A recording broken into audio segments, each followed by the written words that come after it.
Hello and welcome to the Inglorious Bards. I am your enormous Game Master Tom, and this is Adventure 63. We have been off for quite a while. I think, 4 weeks? No, 6. 6 weeks. It's been a while. We've done a one-shot in there, but we had some time off. We're super excited to be back. If people die because they forget their spells and abilities, you'll have to forgive us. It has definitely been a while. I am joined by a great cast of players and characters. Let's get a little introduction of whom we have. We have to my left is Jericho, our gnome bard. And a question for you, Jericho. It's been a while in the real world since we've adventured. Yes. What do you hope will happen as the group travels south aboard the Wake, the airship? Right, we're traveling south. Well, I still hope for the things I always hope for, which is peace and joy and to find the eternal song of magic. All right. It's probably going to happen because this adventure can't last that much longer. Am I right, everybody? It's probably going to happen. Yeah. All right, next to you is Lord Ansgar, our summoner. And Lord Ansgar, same question. What do you think will happen or hope to happen as we travel south? We will repair the wake and successfully dispatch the Lich Xecsa. All right. And the limitations of their women. Yeah. Then we have Galen. Galen is a human thaumaturge, a supernatural swordsman. What are your expectations or hopes? Probably slap some new paint on this rusty old ship, and then hopefully kill some things. Okay. Sitting across from you is Zaldor, our human wizard. Same question. Oh, I'm quite sure that we will explore new places, learn new things, and most likely I and my compatriots, we will have a wonderful time together. Wonderful.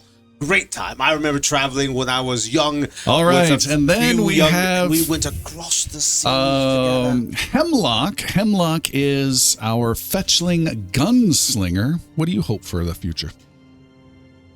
My guns are cold. Ship is broken. We need to fix both of those things quick. And joining us on the ship is Almost like cool. Vessel. Vessel is an automaton healer. Vessel, what do you have to say for yourself, or what your hopes are as you have joined the Wake? I am Vessel. Newly released from the vault I had been built in. The world is new, and it is time for me to be a part of it. Fantastic.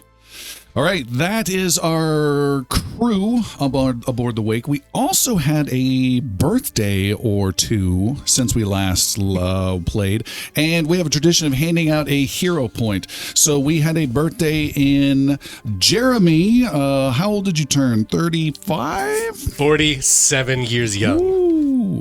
Happy birthday to Jeremy, and Jeremy gains an extra hero point for tonight. Huzzah!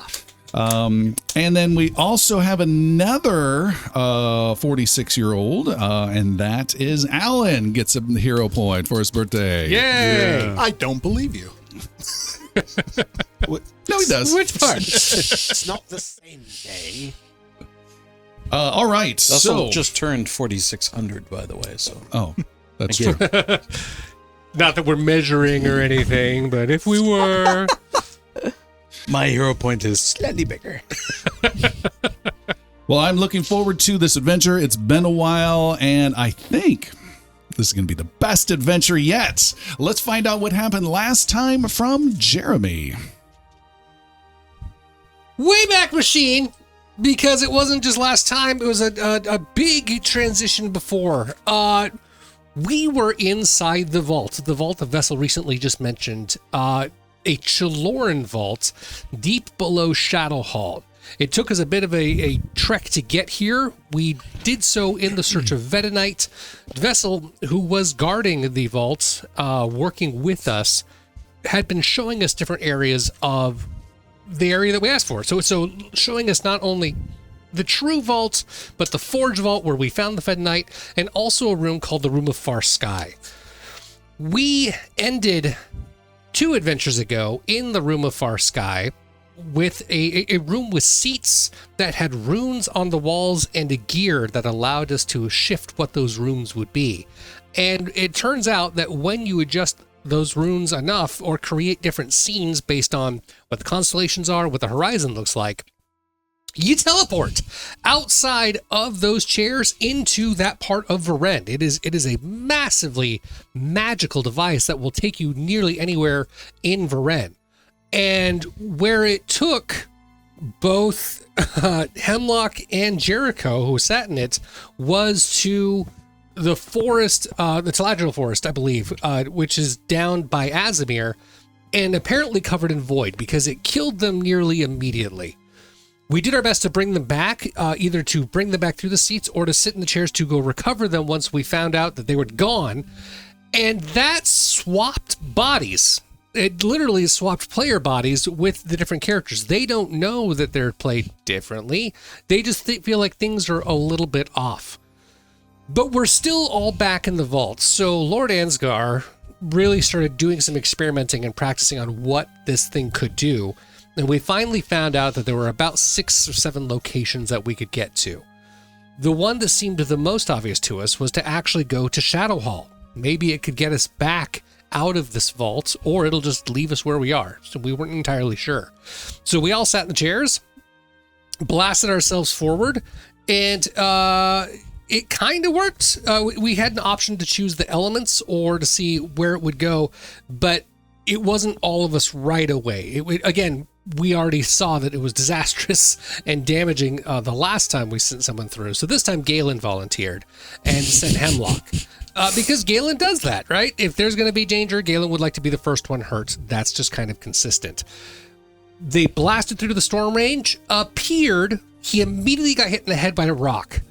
In this windowless room, there was a dwarven woman there who started yelling at them about the fact that there were blood wraiths and that the fires had gone out and that they needed support immediately.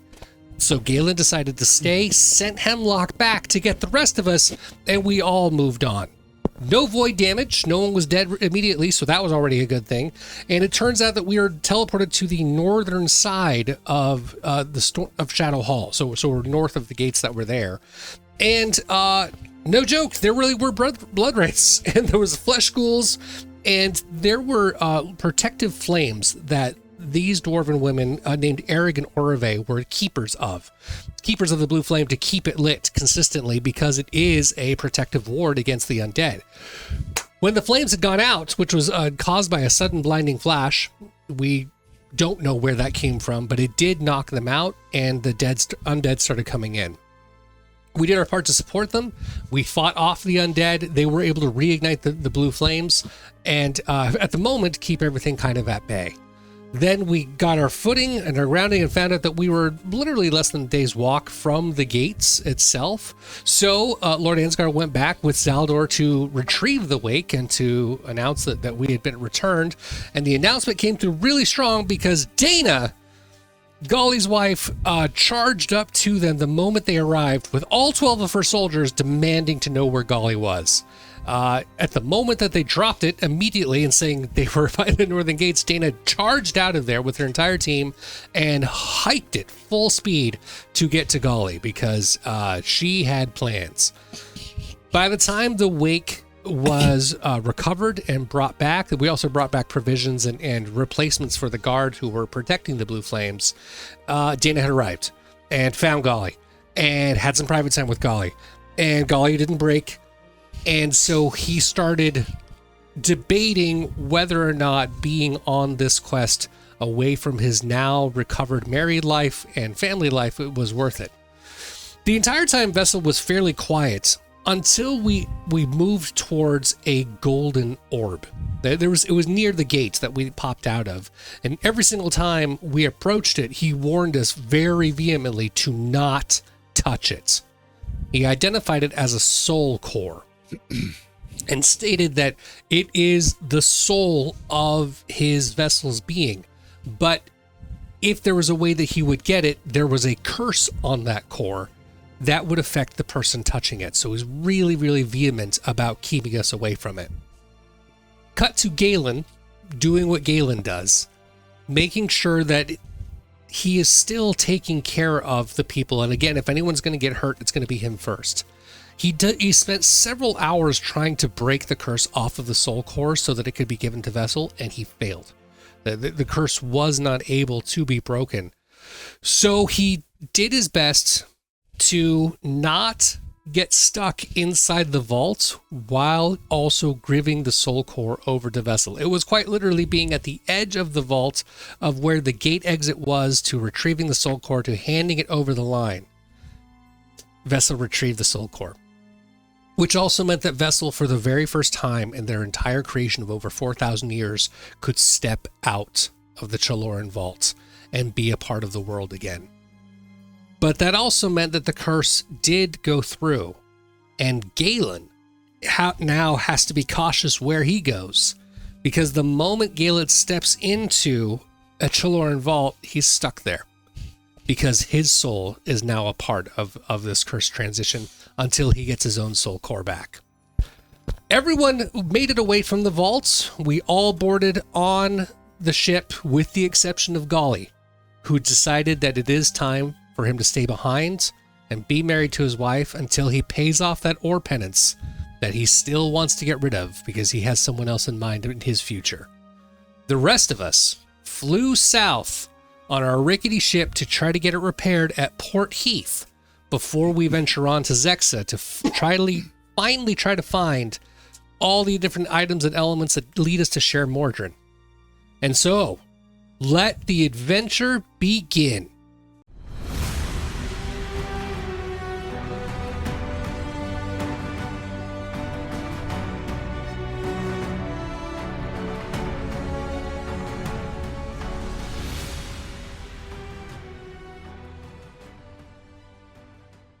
The wake sails through the skies over Calavier. You have flown past the storm range of mountains, leaving Shadow Hall far behind, and now cruise thousands of feet over the wide open plains of Calavier. Down below, you can see wild animals scurrying about here or there. You gently fly around with Zaldor at the wheel, big puffy clouds, making your way ever southwards across this kingdom. It has suffered greatly over the last 7 years through war and struggles and dragons. You start to see a little bit of return of civilization. A small merchant wagon, small convoy of a couple of them going down the road with under some safety. As you head further south, you are approaching the great city of Canabrin, where you've spent quite some time. It's taking several days of flying in that direction. As you fly kind of over, but off to the side, maybe a mile or two to the east of Canabrin. You guys have a moment. Anything your characters are doing or would like to jump into as we fly? I like that there are no mountains here that I must dodge. Open plains, my favorites.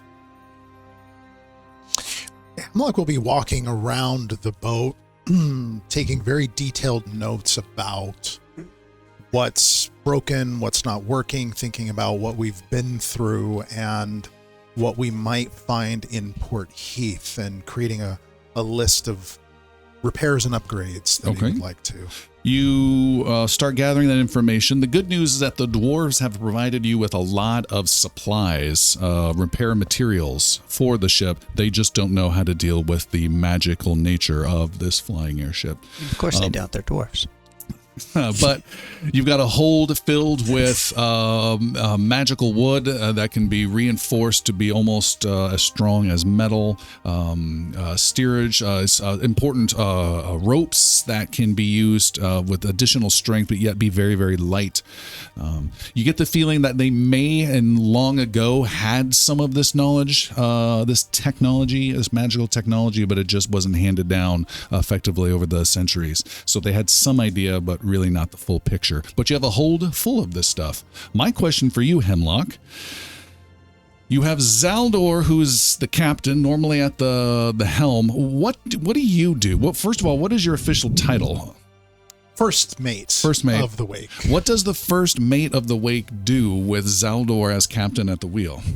What's your normal duties? Well, when Zaldor is within hearing distance, he defers to Zaldor's judgment. When Zaldor is not in hearing distance, he captains the wake. The Iron Fist. He makes sure that we don't crash. We crash into as few mountains as possible. Okay. Yeah. Always a good thing. The ship continues ever southwards. Zaldor would like to fascinated by that which keeps this wonderful contraption aloft. And with his amazing ship lore, his mildly proficient crafting, and his amazing grasp of arcana, he seeks to wield those three together as they travel to continue to gain more understanding of that which the dwarves did not understand, which is how the magic that keeps this aloft works, so that he can be of some assistance in repair, but also just understanding how it works. All right, let's keep Becoming going. a master of his own vessel. Sounds good. Master of your domain. Yes. Vessel is trotting around the ship. Trotting. Trotting. It's Look large. at me. That's I'm all. running in air. Punching holes in the floor. They don't call him Skippy for nothing. Walking about the ship, exploring the different areas, and coming to the engine of the ship. The creature encased. There is a glass containment pillar, if you will, that is the engine, with a swirling aerial vortex inside, violently shaking at times against the glass. Vessel is going to stay here a bit and study this event with great interest. Okay. Occasionally putting his hand out the glass, occasionally kind of taking his staff and just kind of Babe Ruth touching it a little bit. He just waits. All right. Babe Ruth touching it a little bit. That is such a good visual word. Yeah. Tink, tink, tink. You are flying maybe a couple hours past Canabrin. The clouds get a little heavy and a little low, so Zaldor, you fly up above them. Just takes a few moments because you don't want to run into any mountains. That's what looks clouds. like a mist wraith. And you climb up, and I will allow you and Hemlock to make perception rolls, please. Just as the ship climbs up out of the clouds, you're on like this sea of clouds 100 feet above them. It's beautiful and white. 26. 37. Whoa! Hello. With a 37, you see something else in the sky briefly in the clouds. A shape. It could be possibly the top of a ship's sail. It is 3-4 miles away. You saw it just briefly, like a black little minaret spire type sail thing, and then it just disappeared. Direction. To the, what is that, the west. What was it moving a direction? Could I tell? It was moving west. Moving west. To the west, moving west. We're heading south. It's to our west. Moving west. Off the starboard. I'll Yeah. trust you on that one. Movement. Starboard. Yeah. Off to the starboard. Another airship, it looks like, hiding in the clouds. Hemlock calls out to Gully to get out his No, Didn't they have the it? wake is. I think we mounted it, Has right? Equipped with a a spyglass. spyglass that Hemlock stole. Quick! First mate, Catch check the that out, ballista. first mate. Yeah, so Hemlock will peer through to see if there's any markings on the ship. Okay. You don't see anything but bright white clouds, but you may make a perception roll. Go ahead and add 4 for being pointed out by Zaldor, and we'll do a 31. 24 and 7 is a 31. Ooh. Nice. You see nothing, you see nothing, you see nothing, and then you see a bit of the little pointy bits of the top of a dragon's head part through the clouds and then disappear again. All hands! All hands to deck! The dragon turns. What are you yelling? Why does he say hands? That doesn't even make sense. We use our feet Uh, on the You deck. sound like Galen when you yell like that. Can I see what color the dragon is? Black, Ugh. I was just gonna say. heading west. We have a black dragon heading west from here. Well, that works just fine then, because we're heading south, right? So For now. What happened to your accents, my boy? don't need my hands anymore. How many times have we seen dragons and how many times have they been alone? Well, I'll tell you that I've seen dragons twice, and both times they were with other dragons. One was on this ship. You were there, and you were there, and you were there. I was there as well. Zaldor put mountains. You've got a keen eye. Do you want to head up into the ship part that Hemlock knows the name of, the crow's nest? The I'm first crow's mate, nest. goddammit. I know this ship stip to stern. Stip's apart, right? You can use the stip. We're starting strong. Got this. Good first Put mate. it trunk. See if you spot any other dragons for us. I'm not very, all right. I'm going to go all the way up. They don't know what I'm going to do, but I just can't see what I can see. I'll just take a look. Zaldor, hold steady. I'm going to dip down Hold just so that steady. the body of the ship is in the clouds, but the crow's nest is out. Sticking out. each step you go up, you're gaining no distance on the clouds. The classic move of getting lower so you can see less. I love it. That's brilliant. You are in Periscope Jericho mode. It's a gyroscope. It's a gyroscope. I'm writing that one down. All right, completely exposed in all his little gnomish glory. I'm like a gnome. Top of the world. Gnome pop. I haven't looked through my bag recently, but I don't know if I have any spyglass or periscopes. Absolutely not. I checked. I have a flute. Jericho, think for a second, though, as you're sitting in this really cramped little crow's nest. Beneath you, about 4 feet, is solid, dense cloud, and you have no visual confirmation there's actually a ship underneath you. It's a little unsettling. Yeah, as you go. I'm still moving. It's just it's a very fast, like little skiff. Yes. Just riding across clouds. It's just me. It's just my own little world. Oh, sing about it to us. I won't will. you? I have a song I've been working on, actually. We're a band of great abandoners, all flying in a boat with a great big calling to eliminate a ghost. So we're off on an adventure to finally get some cheddar that will wash away our sins and help us finally get a mule, Wash away our manticore. sins. Working on that last part. That's a tough one to rhyme. We're on an adventure to finally get a... What rhymes with ghost? Do you see the dragon? Oh, sorry! Most. Almost. I'm gonna Toast. look through. So, I see... I didn't ask you to make a roll. Oh, I'm rolling for fun. It's just fun dice up Looking here. around. What are you doing up there? I'm looking for things and working on a song. What rhymes with toast? Ghost. And we're ambushed. The dragon's right behind him the whole time. The dragon pipes up. Most? Who sent Jericho? Who sent Jericho to be the lookout? I don't even know why I'm the lookout. I'm supposed to be peeling potatoes. All right, What's your official title, Jericho? y'all. I'm the cabin boy of the ship. All right. Yeah. Sounds about right. So I'm really good at cleaning some glass. At least I was told that. Can I make a perception check? Nope. Okay. It's fine. Everything's fine. I'm fine. Jericho continues to fly very fast towards the south. You continue looking west and only west, and you see nothing at all for 30 seconds, 40 seconds, a minute, 2 minutes, 5 minutes. Have you tried looking other than west?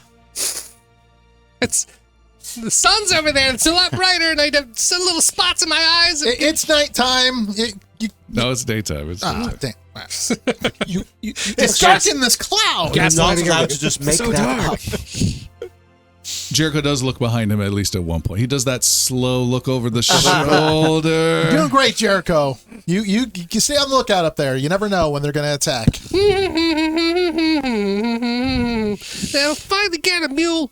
No, that's a good word. Zaldor, continuing to head south. Oh, yes. Okay, you head south. Time goes by, several hours. You were not accosted by any more sightings of reptilian flyers of any kind. How's that song coming along, Jericho? I've got 2 more lyrics. What rhymes with the geary? Nothing? He's no longer here. Nothing? Dragons are kind of scary. Scary. Scary's good. Scary, geary. It's a slant rhyme. Sleary. You've traveled for probably a good day and a half since Canterbury. You doing okay up there? Do you need any water? Any food? It's so cold. Can I come down? Nobody. Okay, all right. You can't risk it. It's so much quieter down here without him. They've gotten it so that the first rung of the ladder thing down is hidden in the cloud. You don't know where to start the first step. I don't know how far it is. They're just laughing down. They're having parties. The food smells great. The clouds do part halfway during this time frame, this day and a half. You fly through the night. I believe Hemlock normally takes night watch. Is my understanding sound right? Yep. All right. Flying south. The next day, as you are flying, you see another city beneath you, off to the, I think also off slightly to the west. Again, wide open plains. There's some hills. You've almost followed a road from a distance to make sure you're flying in the right direction, as your compass is not quite functional. This is the city of Almithra. Fans of the show may remember that from the previous season, season 5. As you guys overfly, you can see it pretty much does not exist anymore. It is in absolute ruins, all but obliterated by the Legion years ago. Destroyed stone buildings. Everything's just been pretty much flattened, with one exception. As you fly, you can see one very tall, lean tower that sticks straight out. That is the only stable remains of the ruins of the city of Almithra. Has Zaldor made any progress in understanding this vehicle? Not yet, but he's building it. Oh, good. Does the tower itself look like it's also ruins, or does it look like it could be occupied? It looks in great shape. You guys have the It's the scope. Lord Ansgar. You can make I'll a take a look. society roll +2. Oh, lovely. This might connect slightly to your lineage a little. So that's going to be a 36. Oh, that's a nice roll. 37. You have heard tales of a very infamous tower in Almithra that is, you can't remember the name, but is a legendary prison, the tower of which is just the top, and it continues down deep beneath the city. I think that used to be a prison. Azkabar or something. I do not believe it's a tower of selection, though. I feel like I would know. Like Ansgar's, like, is it, now you said it's in very good condition. Mm-hmm. Looking around, like, the base of the tower and things like that, are there signs of habitation, occupation? Nope. Do you have friends in there? Enemies? It could be. You never know. Where on the map does Mithra reside? On the map, it's by those brownish hills. You see the road heading down? It's to running those brownish hills there that Derek's pointing at. Okay. Right. Why would only that tower be standing there? Magic. Most likely the answer, yes. Some of us are very good at building towers that last. Is this of concern to us? Concern? No. No. Perhaps interest. You never know. I do like towers, but not Do prison you have towers. an interest in a prison? I have interest in magical towers. Not as much as me. Well, maybe. Scale of 1 to 32. Where does your interest level lie? But it's Probably on a bell around curve. a 13. Not. Nah, I win. Anything else you guys would like to do as you travel south? Port Heath is but half a day away, maybe a day away. No adventurous spirit upon this boat. If Jericho can come down, I did want to talk to Vessel a little bit. Shout from there! I can't see it. You It's find a a secret. vessel in the room he has commandeered as his quarters. What room does the automaton vessel claim as his quarters? The one with the anomaly inside of it. Okay.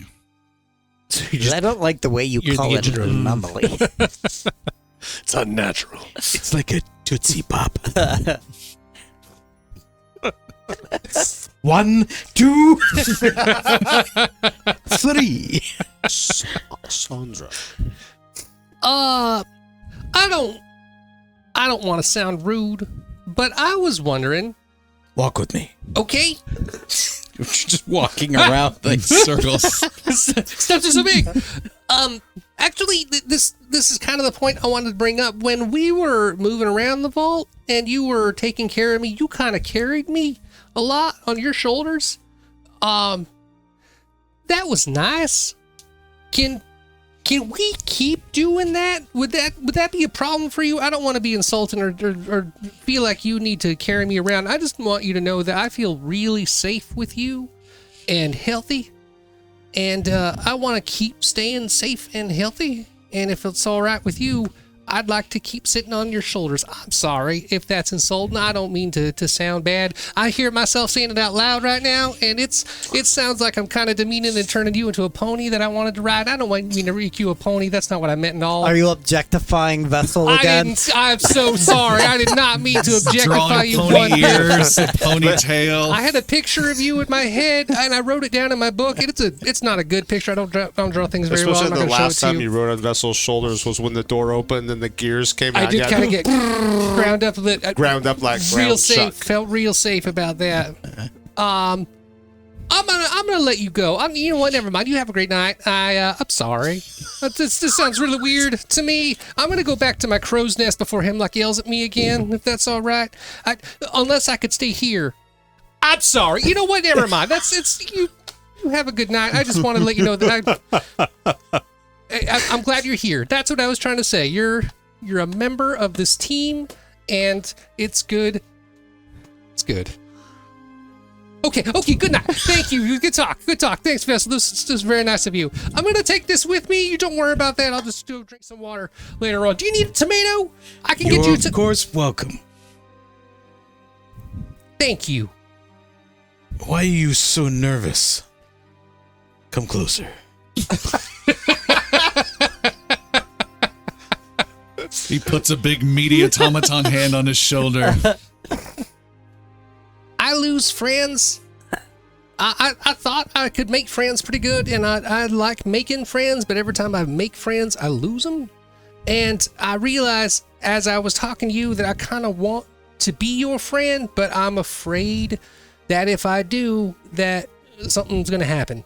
And so it makes me nervous to think about that, which I didn't verbalize that in my head ahead of time. So it came out now. That's why I'd like to have another friend that I can count on who can be here and can help me feel safe and won't go anywhere again. There are many of my kind, and we live exceptionally long. You would be a friend. You would be welcome here. I would be happy to carry you. These are many notions, thoughts, words even, that come into my mind. I hear from others. I'm familiar with one that you remind me of. So I take you as a friend already. Thank you. That's the nicest thing anyone said to me in a very long time. Especially Galen. If you don't mind, I don't take up a lot of space. I don't have a lot of room, and I really just have a hammock. But it's by Galen. And he doesn't like me very much, so if it's okay with you, I could just take that corner right over there. Take that corner. All right. Okay, thank you. I'm gonna get you a tomato. Do you eat tomatoes? You know what? You're gonna love it. I'll be right back with a tomato for you, and my hammock, and my bag, and my books, and my two little quills. And I don't have a dagger anymore. I was gonna carry that too, but I'll just leave that behind. It's fine. I'll bring you a tomato. I'll be right back. And Jericho scampers. Because Jericho always scampers. That's the only way he moves. All right. You make a scampering roll. Natural one. It's a two. Yeah. All right. Scamper too loud. The way continues south. It is a day later, and Zaldor calls out that Port Heath is in sight. Port Heath, it is in sight. Should Heath we, ho! should we come in by a river so as not to alarm the citizens? As opposed to over the top, just giant growing Yeah. shadow. This worked last time. No, okay. Oh, no, I think coming in by water is smart. All right. Let's. Yes, I can. Yes, Does this I thing can. even float? It's not seaworthy. We don't know. Seems likely. Once we put it in the water, can you get it Yes. back out? Didn't you say it was Like, it clad in seems- stone? Sure. Yeah. Yes. Of course it can. Yes. Yes, it can. You just get Yes. close, you That's gently fake. get in the water, and then you flip the magic off switch and hope for the best. No, what we do is we just barely touch the water, but we're actually flying. We're just touching water while we fly. Don't be alarmed, but Hemlock has put a life vest on. Yes. We call it skimming. That's skimming. We're skimming. It's like swimming. So you're bringing in the boat over the river. But yes. All right. Over the river or the Maiden's Depths? Or the ocean. Oh, the river. Yes, we're river boating now. Okay. Yes. I mean, it'd be the more natural direction I'm not to the of. Yes. I mean- this. Yeah, Yes, to I fly like this over it to idea. Come back the other way. Correct. Yeah, we'd have to go Yes. around in a big circle. This way we can just go straight in. I feel like a captain now. Port Heath is made up of huge gray cliffs that border the Maiden's Depths, the sea that is to the south of this town, with a river that comes down through the north. Port Heath is on the southern edge of Calavier. It is a town that looks as though it has been carved out of the bones of something much greater. Its streets twist through tumbled ruins that belong to a city far larger, with fishing villages that now squat amongst these ruins. Collapsed, fabulously made marble arches rise out of dingy alleys that no one even walks through anymore. There are salt-covered statues that stare down from faces that have been smoothed over by the centuries of sea wind. You can see as you are descending from a distance, and then as you come in down the river, it kind of is a sloping down ruined city with the town inside. It's made up of a lot of wooden shacks, a couple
Hello, where are the ship repair yards, please? Yes. And hello, Zaldor, Wizard of the Seventh Hour. They go Keep away. with the wind spheres. They leave quickly. Well, as we're sailing, Hemlock is keeping an eye open for anything that looks like a shipwright, and trying to assess its quality. You can make a perception friggin' 37. Hopefully, there's a hidden gem of. How about a nat 20? There, Really? No. Speaking of hidden gems, Wait, for a total of 40. No, we don't need totals. 20 is it. 20 beats all. Wow. Okay, you see something with a look that you should not have been able to get from this distance. You look and you see. Got a sign just says shipwright on it. We were given a name for a shipwright to look for, but I think you probably figured that out. You see a partially newly constructed vessel, not you vessel, ship, wooden ship that's within a shipyard that is actually a half-sunken, huge former temple of stone that is out maybe 50 yards into the ocean. There's a little rickety walkway of wood that leads to it, and it's almost like a little stealthy shipyard that someone has converted this temple to. One of the walls facing the river has fallen down, and you're able to see in and see lumber that's been put up next to the side of it to try not to get it wet, and then this half-constructed vessel within. That looks likely over there, Zaldor. What do you? Oh, what do I was you about to reckon? ask how far past this slum till we get to Port Heath. The people coming back look down and walk away again. Oh. they should try being less slummy. I understand there's bootstraps around here. Everyone start pulling the Yeah, bootstraps. no kidding. Coming back a second time, they look down at Lord Ansgar and turn away again. Oh, well. Let's go. That starboard bow turn go. Steer heading. Shiplor's really working for you today, isn't it? Love the confidence. Yeah. Let's, bearing 247 Mark 8. That's behind us. Everyone goes in different directions. The ship comes out of the river and into the Maiden's Bay, and you carefully navigate it around some of these ruined towers and spires, heading towards this temple, correct? It would be awkward to crash a ship in the water. Let's have you make a ship roll. Oh, yes. Oh, yes. Very good. Speaking of awkward, You only need a 28. 37. Okay. You are able to navigate slowly and carefully. It is awkward in the water. There's a weird resistance and some extra little seasickness that Zaldor had. You don't have air sickness. You have seasickness a little bit. That's correct. So. You good, Captain? Yes, I feel great. Here's a chum bucket in case you need it. Oh, thank you. More herring. You approach this temple. It is made of dark blue stone, again, rising out. It's probably 5 or 6 stories tall, 2 of which are deep beneath the sea.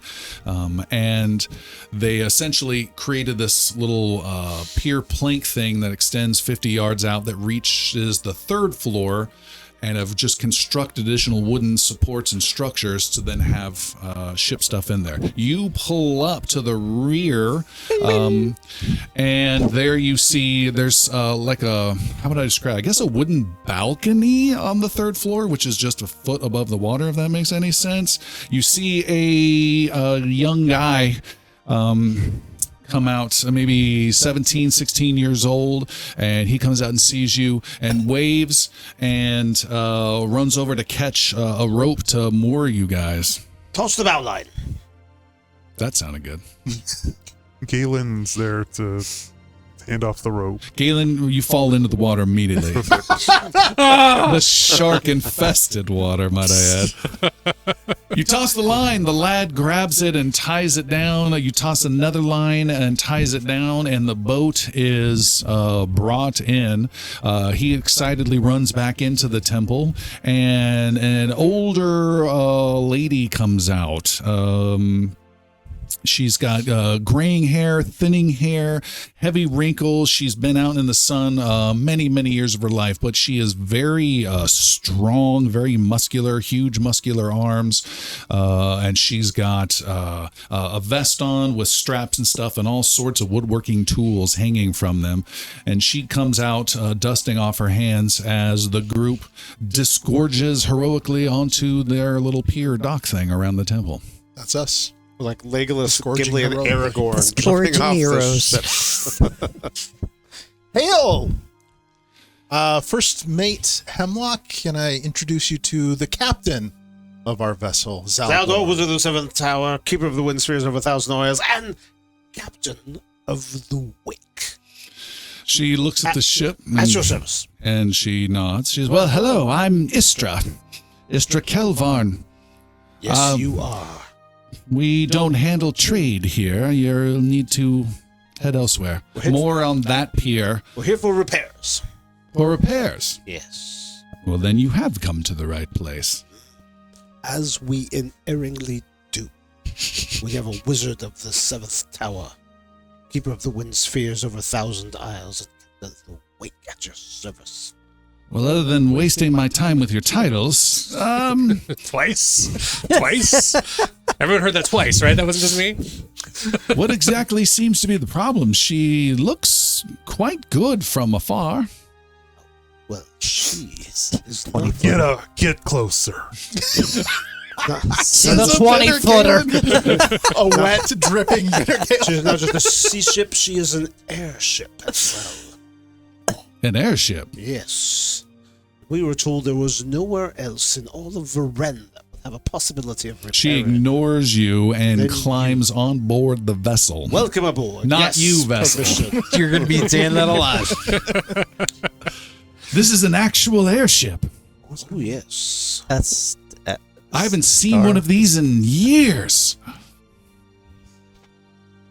And she goes over and looks at the mast and starts Now you have. touching some of the ropes and the sail itself. Istra, you've seen an airship before? I have. I worked on one. Well, I worked with my master on one. Where did it come from? where did it go? What was that? Who's Where did it your come from? Where did it go? Who's your master? Where did you come from? Where did you go? What the hell is going losing on? control. I know. Everyone's a bard. Where do you come from, Cottonajo? That's the rest of it. I learned my trade from Master Ippler decades ago. We worked on a ship. I don't remember where it came from. It was all very hush-hush. But I got to work on it. I focused on some hull repairs and the engine that powers things, though it's not really an engine, as I'm sure you know. Yes. What? We have taken some dragon damage. Dragon damage. Show There's me the some- dragon damage. There's some other damage as well. But this is not going to go as fast if you keep repeating all my words. All of your words. I don't think I've repeated all of your words. You can see there's a big chunk taken out of the mast here where one of the dragons swiped through, almost cut Galen in half over there. And you can see up over at the front there, at the bow, you can see the claw marks where it dug in and used its tail to knock Zaldor right off the ship. She's running over to the bow and looking and leaning over with excitement. Incredible. Aelin, I've never seen Hemlock talk. Vessel will much. approach her. Coming up from behind, approaching to her, whispering to her. The engine needs some looking at too. She says, of course. Can I go below? Permission granted. And she runs past everyone and runs Hemlock will straight accompany downstairs. her. Okay. Yes. Vessel follows behind. She heads down into the engine room, which is got that big, huge, how do we describe it? The hurricane ride thing in the mall with the glass door. You can go inside and it'll blow around, or the get as many dollars as you can type thing. Yeah. Where you collect as much and put it in. This is what this looks like. And inside there's, you can feel a little bit of vibrating wind that's in there. And she gets close to it and looks at it with a keen eye and raises her eyebrow and walks around slowly and slowly. This is not secured at all. This is very dangerous. It seems to be quite agitated at times. Probably not as secure as it should be. Agreed. This is of great jeopardy to everyone on board. But that's why we came to you. Can you fix this? A repair yard. For repairs. A repair yard? Is that what you... Yes, I can. Excellent. But I'm already working on something. What is your budget? How fast can you work? I would need a couple hours just to... I need 2 or 3 hours just to survey what needs to be done. I've taken a very thorough inventory, and Hemlock hands the list over of all I of need the... my eyes on this. Understand. Fair, take but your- all of this needs to be handled. Take your The inventory. client's always the client being a dick. Take Can your we make some inventory. changes now that you've finished? I'm gonna need to get a few quotes here. Take your inventory, and then we'll speak about time and cost. Yes, but you'll need to do your inventory first. That'll be 50 gold for the inventory and my time. How about the opportunity for you to work on an airship of For this? exposure? We have a lot of followers. Hemlock. On We are the Red Book. heroes Stop of being Varan, I'm after sure- all. I'm sure it would I've be... looked inside your pack. Stop being cheap. Shut up. No. Oh, deal. This guy doesn't know Get how to to work. bargain at all. I've heard you're the best. Then you heard right. Word came down all the way from the dwarves in the mountains to the far north have spoken of you even. That's not helping our deal at all. A deal. You're the best and most expensive, right? We were told you were the most expensive. Can we pay you money to do nothing at all for us?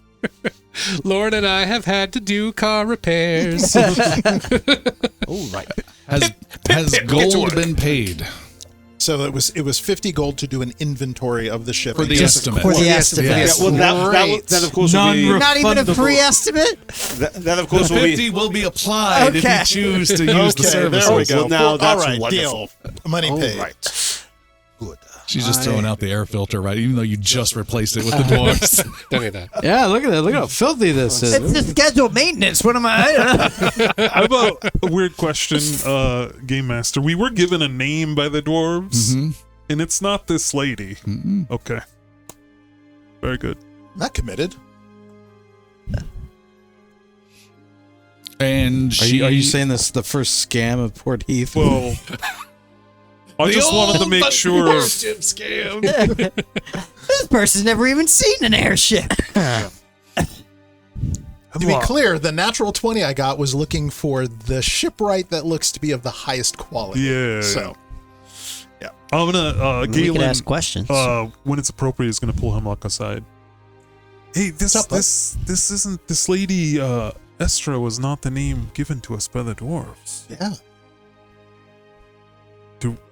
I know you've already paid some gold out, but do we need to trust her? Or do we need to find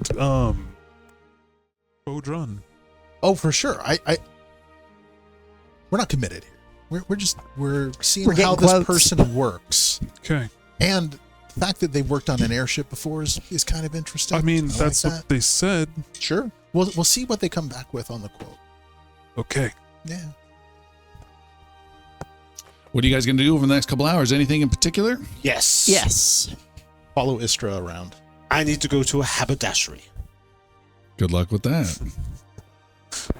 Port Heath famous haberdasheries. That's all it is. Why are we so poor? Would you like a hat? Oh, that was our annual sale. Do we want to go seek out this Voltron in the meantime? And speak to him? I mean, maybe. Find out what he feels about this Istra? Maybe start a little feud? It wouldn't hurt to look around. Yes. Somebody should stay with the ship, though. Hemlock and Zaldor look like they may be staying. Or no, Zaldor was going to find a hat. I remember. I don't think Zaldor needs to stay. Yeah. Yeah. The captain's very important. He's got a lot to do. Hemlock's more than capable. Yes. Galen, will you accompany me and try to find this Voltron? Yeah. Where are you Jeremy, going? our characters are just not well respected in this party. Where are you going?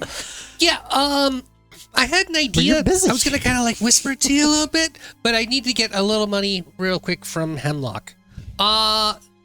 Hemlock, What's up, buddy? I need a little bit of money. How much is a little bit? Well, it's as tall as I am because I'm a little guy. You want? That's a gnome joke. You're not allowed to do gold those. Only as I can do tall this. as you? No, please. That's too much. That's a lot. Can I get 10 gold? That's probably more than I need. I just need it for 10 gold. Oh, for sure. Are you sure that's all you need? I think so. We'll see. We'll see what the stores say. I have to do a little bit of shopping and maybe some crafting, but I'm not good at crafting, so it's mostly going to be shopping. Well, this gold is yours anyway. I'm just holding on to it. That's easy then. Yeah. I'm going to take this before you change your mind. That's all I got it. Scampers. Off to the ice cream shop. But I don't eat. Vessel is following Jericho. Where you headed, Jericho? Jericho's headed into Port Heath to find a crafter, a wood To crafter. turn Vessel into an ice cream maker. Tons of grinding of the salt and ice constantly. Actually, can't make it himself, but because of the agreement that Vessel and Jericho has had, Jericho's trying to look for a way to fashion a seat, a shoulder brace harness that he can be braced on and keep instruments with him and keep his tools and equipments while riding on the back of Vessel. So setting up a kind of a fort. A vessel fort on top of the All shoulders. right, with arrow slits, Yeah. molten tar. Well, That big Catapult. elephant canopy that's Yeah. usually on it. A palanquin. What was Lord Looks Ansgar like a doing? chess piece moving around.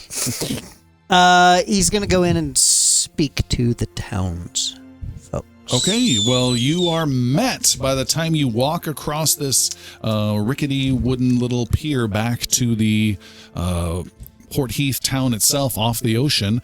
A man is quickly walking, walk, real fast. He is attaching with a strap a breastplate. He has a sword in a sheath in a belt that slips and falls off. You, sir, look like a person of import and intent. He picks up his sword, reattaches it. He continues to get closer. He hears you. He dusts off flour from his hands and brushes it You on need his help pants. with that sword belt? He says, "No, hello. Greetings, I'm Mayor Tormund Val." Mayor Tormund. It's a pleasure to make your acquaintance. I am Lord Ansgar Icebeard. I speak with all traders coming to Port Heath and assign them to the appropriate trade. You are at the wrong destination. Allow me to point you to the next available salesperson. Thank you for your assistance, Mayor. We are not here for trade as such, but we are here for repairs upon our vessel, Which we'll trade for. if necessary. And this Then you are at the right place. excellent. Shall I introduce you to Istra? Istra has already made our acquaintance, so we appreciate that. Is Istra the best ship maker or ship? Right, What are they called? shipwright. Shipwright? Excellent.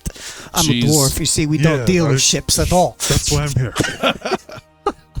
She is the only shipwright. Was there ever a man by the name, or a person, I don't know if they're a man or not, by the name of Foldrin that was a shipwright in this area? Yes, And what has happened to them? he has passed. Excellent. Thank you. Excellent. How long ago did he pass? Perfect. 2 summers ago. Was he better than the sister? Just out of curiosity. What are the Yelp He reviews? was. Now I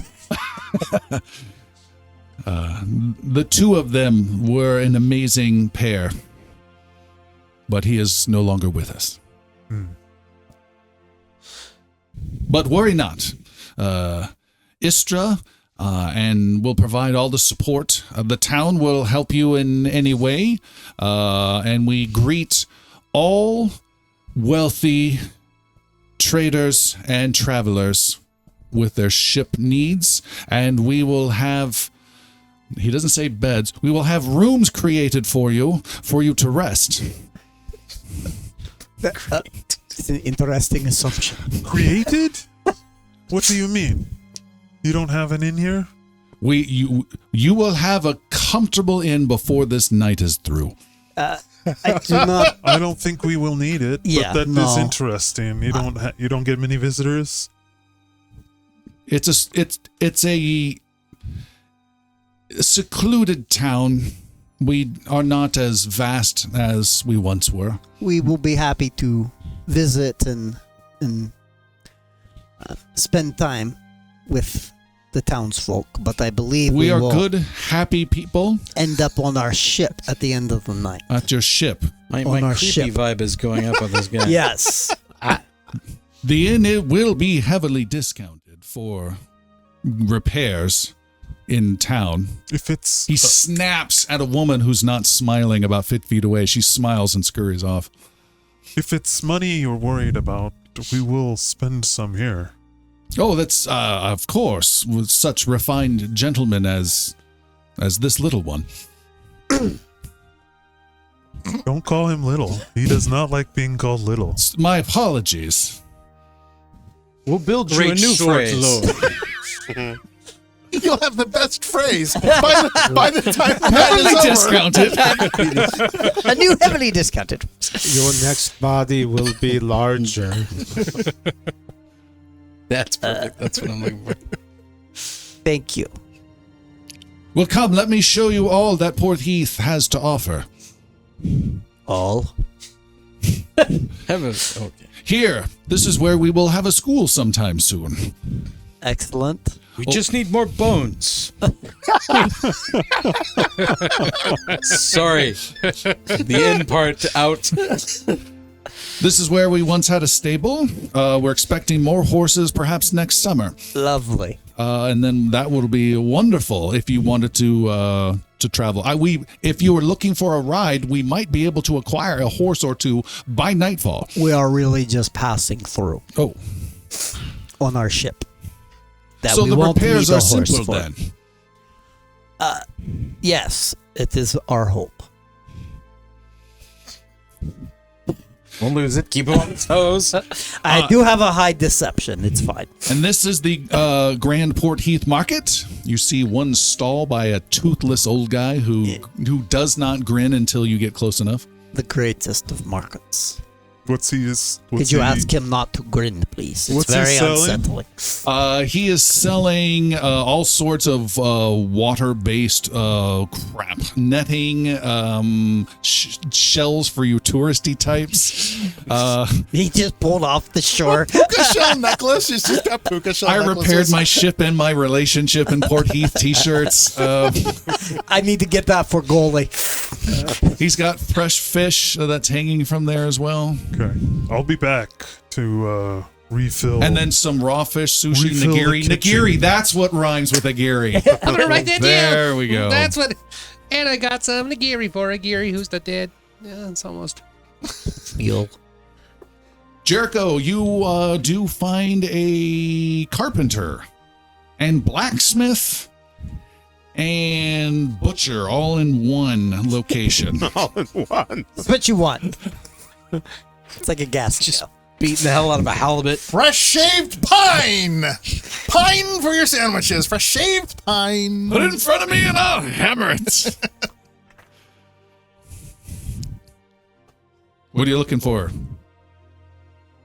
What are you you. looking for? Oh, for me. That's sorry. I was really excited about writing down the word blacksmith and other things. I'm looking for. I need a chair that I can sit in and can sit on top of this fella. His name is Vessel. What? What? You want a chair Yeah. on top of what are you? I am Vessel. Is he magic? Well, yes. I believe he wants a saddle. Oh, I would never use the word saddle. That sounds demeaning. But yes, I need a chair that I can sit in that straps to the shoulders of this fella so that I can ride on top of. It's a saddle. You're right. No, I'm sorry. It's a saddle. I need a saddle. You want to strap a saddle to this magical creature so you can ride it. Well, when you say magical creature, he is living metal in the way that you are living flesh and bone, and so am I. So we're all kind of magical at the same time around here. It's just a whole world of magic. He's just alive like I'm alive, like you're alive. The saddle does not need to be alive. Can we put that in there? I don't want to charge extra for a live saddle. This is. I don't know about this. Make a diplomacy roll. Good luck. I only rolled a 17, so that's 43. I think you only and this guy needed to beat an 18. That sounds amazing! Right? Wow, I've always my dreamt. magnum opus. I've dreamt of doing something like this. Of course, it will cost you a pretty penny, though. Oh, what kind of 4 thing? gold, and not a gold less. I'm gonna reach into my pouch and I'm gonna pull out 1, 2, 3, 4. I don't know how long we're here. I'm gonna give you 5 gold. If that's all right. 5. He scoops it up. All right. It might need to be happening kind of soon. I'll need to keep this over the weekend, he says, pointing to Vessel. Him is a We don't pronoun. do that pronouns get crap here. Is it possible that instead We're pretty conservative here at Port Heath. perhaps you could take measurements off of him, perhaps create a template with some of that fine wood you have in the background so that it could be a mimicked. How much damage can I do to bolt this saddle to him? I don't think we need to bolt it on anything. You never bolt saddles on anything, really, right? Because it just kind of straps on. How thick of a pommel do you want to hold on? That's a great question. I do always wonder what thick pommels I need around me. Can't stop thinking A about lot of time thick thinking about pommels. those thick pommels. Finally, someone said it out loud. This is I've been exactly thinking where I this whole expected time. this adventure to go, by the way. I waited 6 weeks for this. you know, hand holding size. This is my hand. Sit back and hold. That's fine. All right, 1 leather saddle that'll fit your diminutive frame. The strap-on pommel. Perfectly gnome-sized frame. And right, so we can strap onto them. I don't think we need to bolt anything on. So then does it bend over on all 4s? So we'll put it on its back? That's not, no. No, he does not. It's just on top of. You know what? You get to say this too. This is your idea. Yeah, I'm right here. How about you have a call of how you would like, if you're okay with the idea of me sitting on your shoulder. I should have asked, right? I'm sorry. Just use the word ride. I should have said something ahead of time. I was trying to surprise you, and now it's just really made it weird. And he keeps calling you it, and it's bad for me. We could go. I'm sorry. By the way, one of our fans, Dr. Qualabear, said the episode title should be "I waited 6 weeks for this."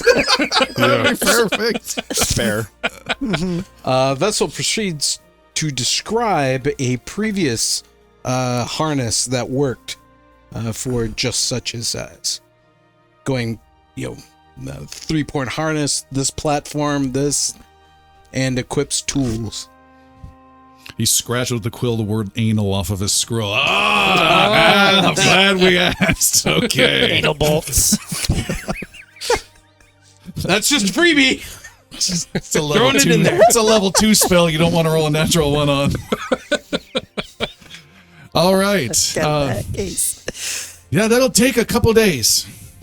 I think that'll work, and if we need to, we can come back. So I'm pretty sure we'll be back. So yes, thank you. I'll get work right away. Do you high five? Can I high five? Let's do a high five right here. Now you try. He walks away. All right. The Istra is going around, and after several hours, the Istra? Istra is her name. Istra. The shipwright, Istra. And it was Zaldor and No, Zaldor went shopping. Jericho is hanging out on the ship. Full trust. Nope. You're fine. Here's the keys. Bye. Hemlock is on the ship. Hemlock, that's who I meant. Hemlock is on the ship. I don't know. We've all changed names 500 times. Zaldor just wanders into town and he comes back. He just wanted to go buy a new hat. That's all. Okay, you are able to find a crappy, old-timey sailor hat if you want. You can find one. All right. So he comes back and goes, finally a captain. He's got a gloriously old hat. So much. Yes. Washed ashore a couple now years ago. They will respect me. That'll do it. Yep. Istra is speaking with you, Hemlock. She says, there is definitely some damage. It's not extensive, but there's some repairs that definitely need to be made. I can do this. I've got an old book I'll need to refer to. I've got help here. Is there anyone else who can help just more so with physical labor, holding things, keeping things in position, moving some materials back and forth? We're all happy to contribute to that. And we have materials. You don't need to source those. That is the key. I don't have very many materials at all, but it looks like your hold has all that you would need and then some. All ready for you to use. All right. Yes, I can help you. Yes, you need it. Yes, what you have down in the hull of your ship, your engine, she says with quotes, needs to be secured quite a bit more than it is now. Why is that? I don't fully understand the engine. You seem like you've seen this before. Yes. It is a living elemental within there that is tormented by what it is doing constantly. If it were to get free, it would strike and destroy not only the ship, but anyone it could possibly get a hold of. That sounds awful. So we need to put some sort of clasp over the door to getting in and out of that. I mean, anybody can just open it and close it at will. It could have just been flapping. Okay. Your door is ajar. That's a warning light Zaldor doesn't want to see on the dash. Engine problems. Just put it posted over it. That's fine. It's more the open door, like the door open. And what would just out of curiosity, what elemental would is ajar. become of the ship if it were released? I don't know. I would assume it would just start tearing it apart. From the inside out. Yeah. Okay. Great. So we need to talk about time, and we need to talk about cost. And I'm assuming the time goes down with more money. No, the time is flat. This is an amazing project, but it's really going to be me, my young journeyman, what assistance I can get from your crew. But it's going to take time. How much time? A month. Ooh. We walk from here. Are there Remember the nearby maiden settlements where we could recruit more to help?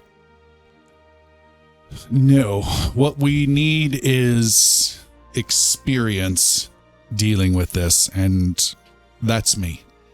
The rest will be handled by you. We don't need more physical labor than what we have. What I've seen with you had what looked to be a magical machine that can probably carry a lot, move things around. You had some other abled hands, some small ones I don't know so much about, but that will do. We just need to get the work done. It's more than just manual ship labor. There's magic involved that I've got to research and figure out. It's been quite a while, but I do have the words. Did you also take note of the special requests on the list? The Yeah. bolas for the ballistas? Towel warmer. The sails, the design of the sails, and the painting of the heraldry on them. None of those are going to be available for you to happen, I'm afraid. With the time frame, I mean, we can make that happen, but then we're looking at a year. A year. That's a lot of threat dice.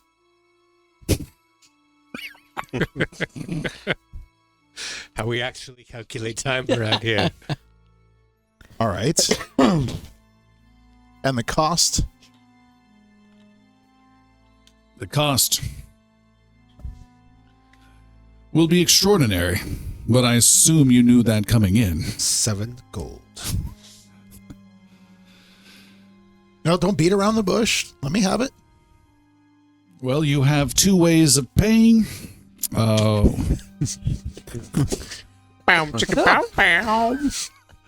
We're already paying Yes, grass and cash. We're already doing much of the physical labor, so I expect there to be a discount for that. Mm-hmm. What is the cost? And we're providing material. Let's put our You're cards not on the there, table Ansgar. here. 30. 30 what? 30,000. Copper. No.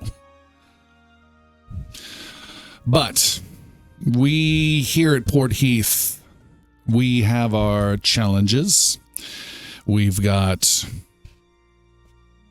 trading challenges from the west from Thave, very strange trading challenges from the south from Xecsa. We have occasional orcs from the east. We're very isolated. We barely feel like we're part of the kingdom at all. So we have to take care of each other very well.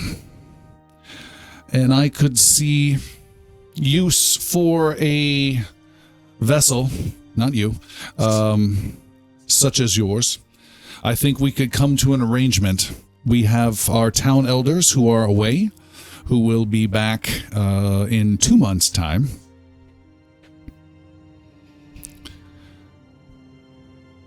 I believe in trusting you. I believe also that this is an amazing project. That we could use the services of this vessel in 2 months' time for whatever project the elders deem is the most important when they return. So 1 month for repairs, and then we wait around for another month for the elders to return? If there was some sort of collateral, I would easily vouch and assure our mayor. I'm sure he would love to meet you as well.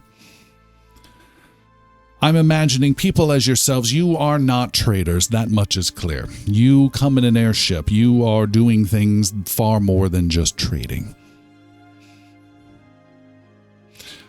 So, You leave something of collateral here. You return. You aid us. You have your ship repaired. And it is a win for everyone. Or,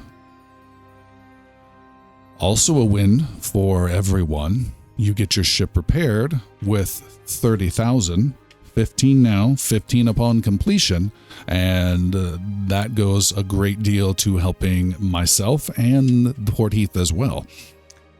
That You night must makes have great some collateral. pretty big trade problems for them to be worth 30,000 gold. What kind of problems are we talking about? You would have to talk to the mayor about that, or more so, you'd have to talk to the elders when they return. Well, right now, I think I need to talk with Captain Zaldor and the rest of the crew before we figure out what we're going to do. Very well. Well, just let me know. And we'll just knock on that door right there. She points higher up on the ruined temple. And we'll get to work right away once you decide. Thank you, Istra. And she heads off, and her journeyman is so excited. What did you find? What's on there? Are we going to do this? What's it going to be like? How does this work? Anything else the rest of the people want to do, or you guys all want to meet up? No, let's meet up. Everyone meets up with one big change, and that is a tricorn-hatted Zaldor walking proudly on board the ship. Look at you, Captain. He's evolving. Well, we had that meeting with the Wizard of the Towers who came and said that my hand may be slapped by the other Wizards of the Tower soon. So, they can't take the wake from us, can they now? We'll just have this fixed up here in a few days. You're preparing to Off be we'll be. not a wizard anymore? No, I'll always be a wizard, but I'll be seeking new opportunities. An unemployed wizard. Still a wizard. On the line, as one says. this is more me saying I once thought that my greatest allegiance was to the tower, which I am still a wizard of the 7th tower, don't you forget it, but also your captain. We're a team. Very good. Been through so much together, fought dragons and undead. What dragons? Dragons. We fought dragons together. Fought Not dragons. you. Fought you. We did not fight dragons with. Well, Captain, we have more need of your leadership now than ever. We're stuck between a rock and a hard place here. Ooh. Yes, there's a rock there and there's a hard place over there, but what I mean, we don't have the funds to repair the ship. Well, off we go. Did you explain to her that we are saving the world and our mission is critical to the very existence of Ren? Oh, that would have been a good one. I don't think that It might have been something to bring up. I don't think that makes the work go faster.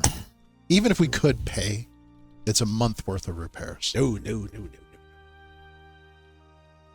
Well, what can be done in a week? Did you get... So, does Hemlock agree with the assessment? Hemlock's a seasoned sailor. Does this feel correct, or does he get the sense that Istra's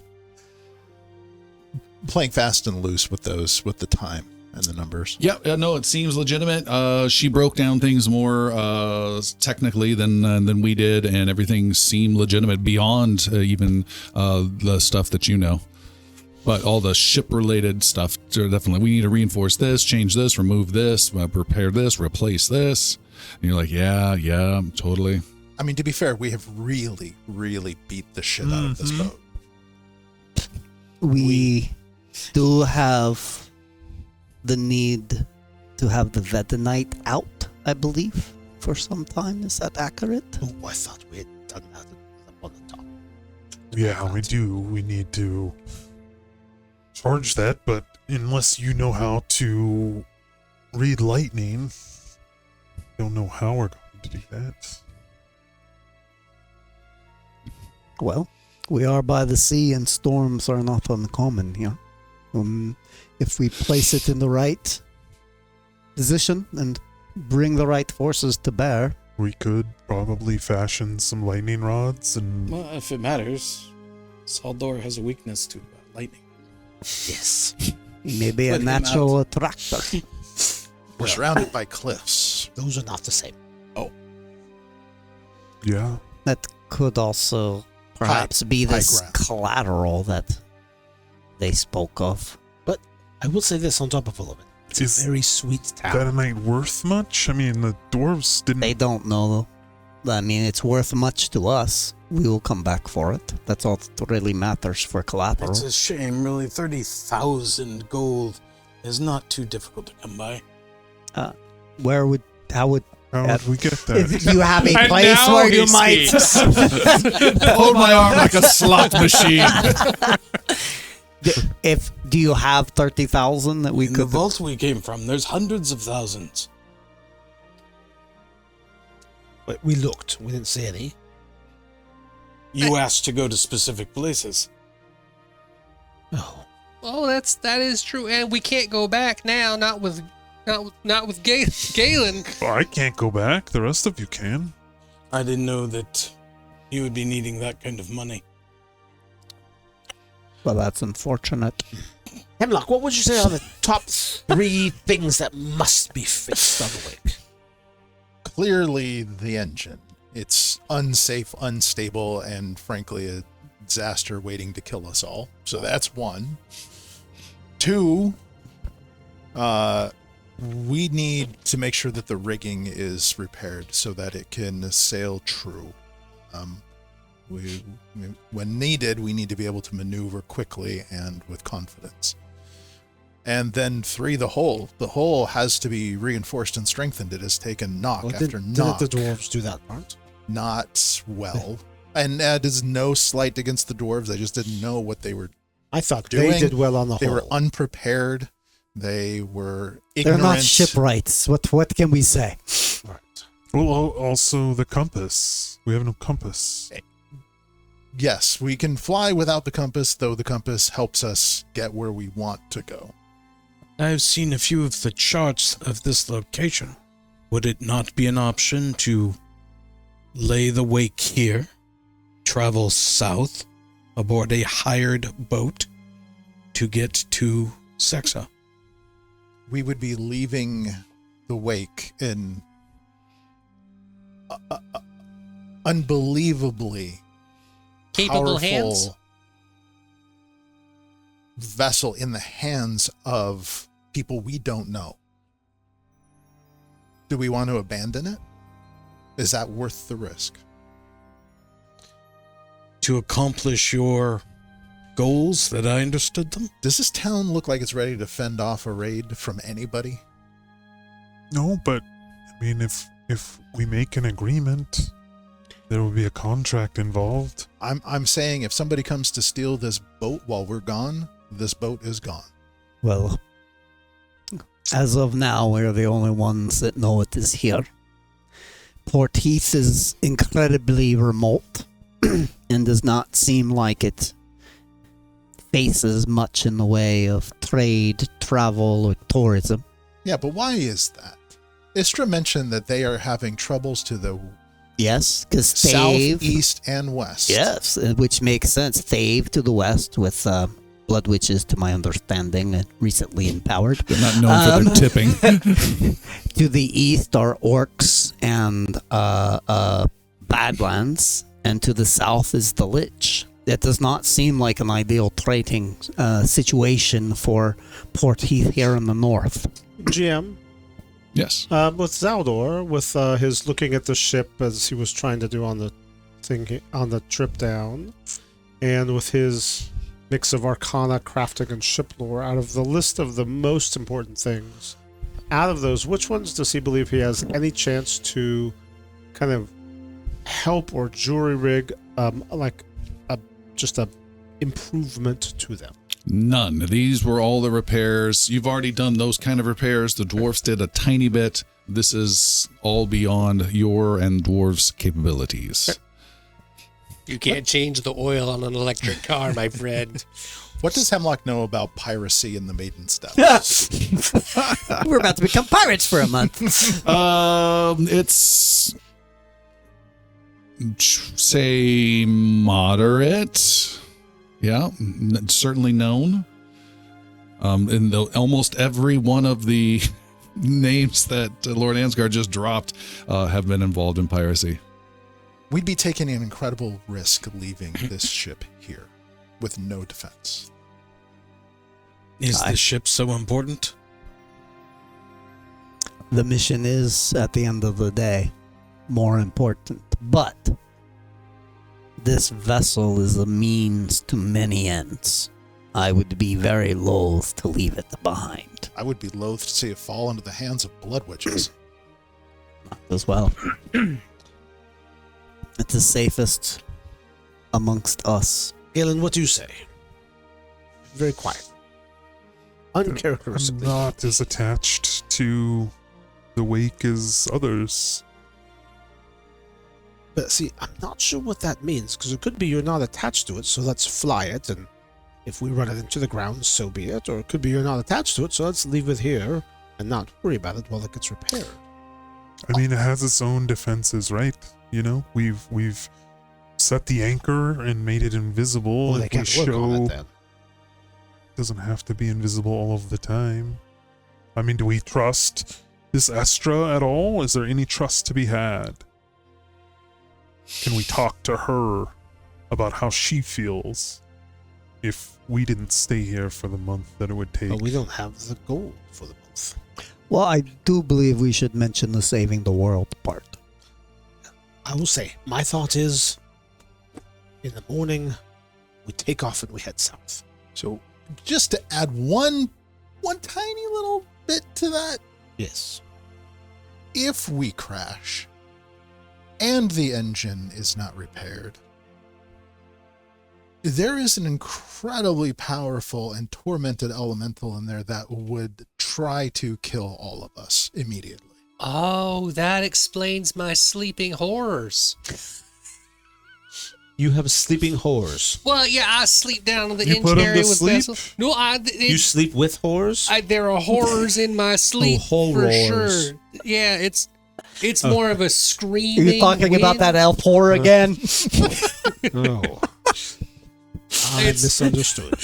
I would say it feels like a wraith is touching my brain and That's the syphilis. screaming into my ear The while I elf. sleep. After a while, it's a bit more of like a white noise, but it gets a little scary at first. So I stay with Vessel to keep me alive. But I'm gonna guess that might be part of it. So you're saying that could happen to all of us, but it'd be more of a real horror than like my dream? It will attempt to rip us limb from limb. I wouldn't want to tangle with it. Can we just get a new one? A new ship? No, I mean like if it's actually being tormented and angry, could we just let it go and do it another way? Did you not hear the immediately try to kill everyone in the vicinity part? I didn't say be in the room. We could like tie a string to the door and pull it while we're away from it or something. I don't know how these things work. But also, you're quite good at making friends and glossing those things over. Maybe you could. If you recall, Zaldor, I have tried a few times. I have stared into the eyes of that abyss, and it blinked at me, and now I have night horrors. So it didn't work. Horrors. But I'm still saying, tortured sounds bad, and destroying the ship sounds bad. And so whether or not it breaks here or elsewhere, if it gets out and it destroys itself, the ship and everything else, we should probably either get that fixed or get it removed and maybe just be a water ship without any elementals trying to scare us all to death. And there is the minor implication of we are keeping a creature caged and against its will. And tormented. And I know how a certain party member feels about that. Galen, as you were all having this conversation in the cramped galley of the wake, you hear the creak of the deck above you with someone moving around. None of the six of you. Galen's going to slip out of the room and go see what's going on. Galen leaves. In the stealthiest manner possible. Yeah. Metal old breastplate. I just need to pee all of a sudden. Okay.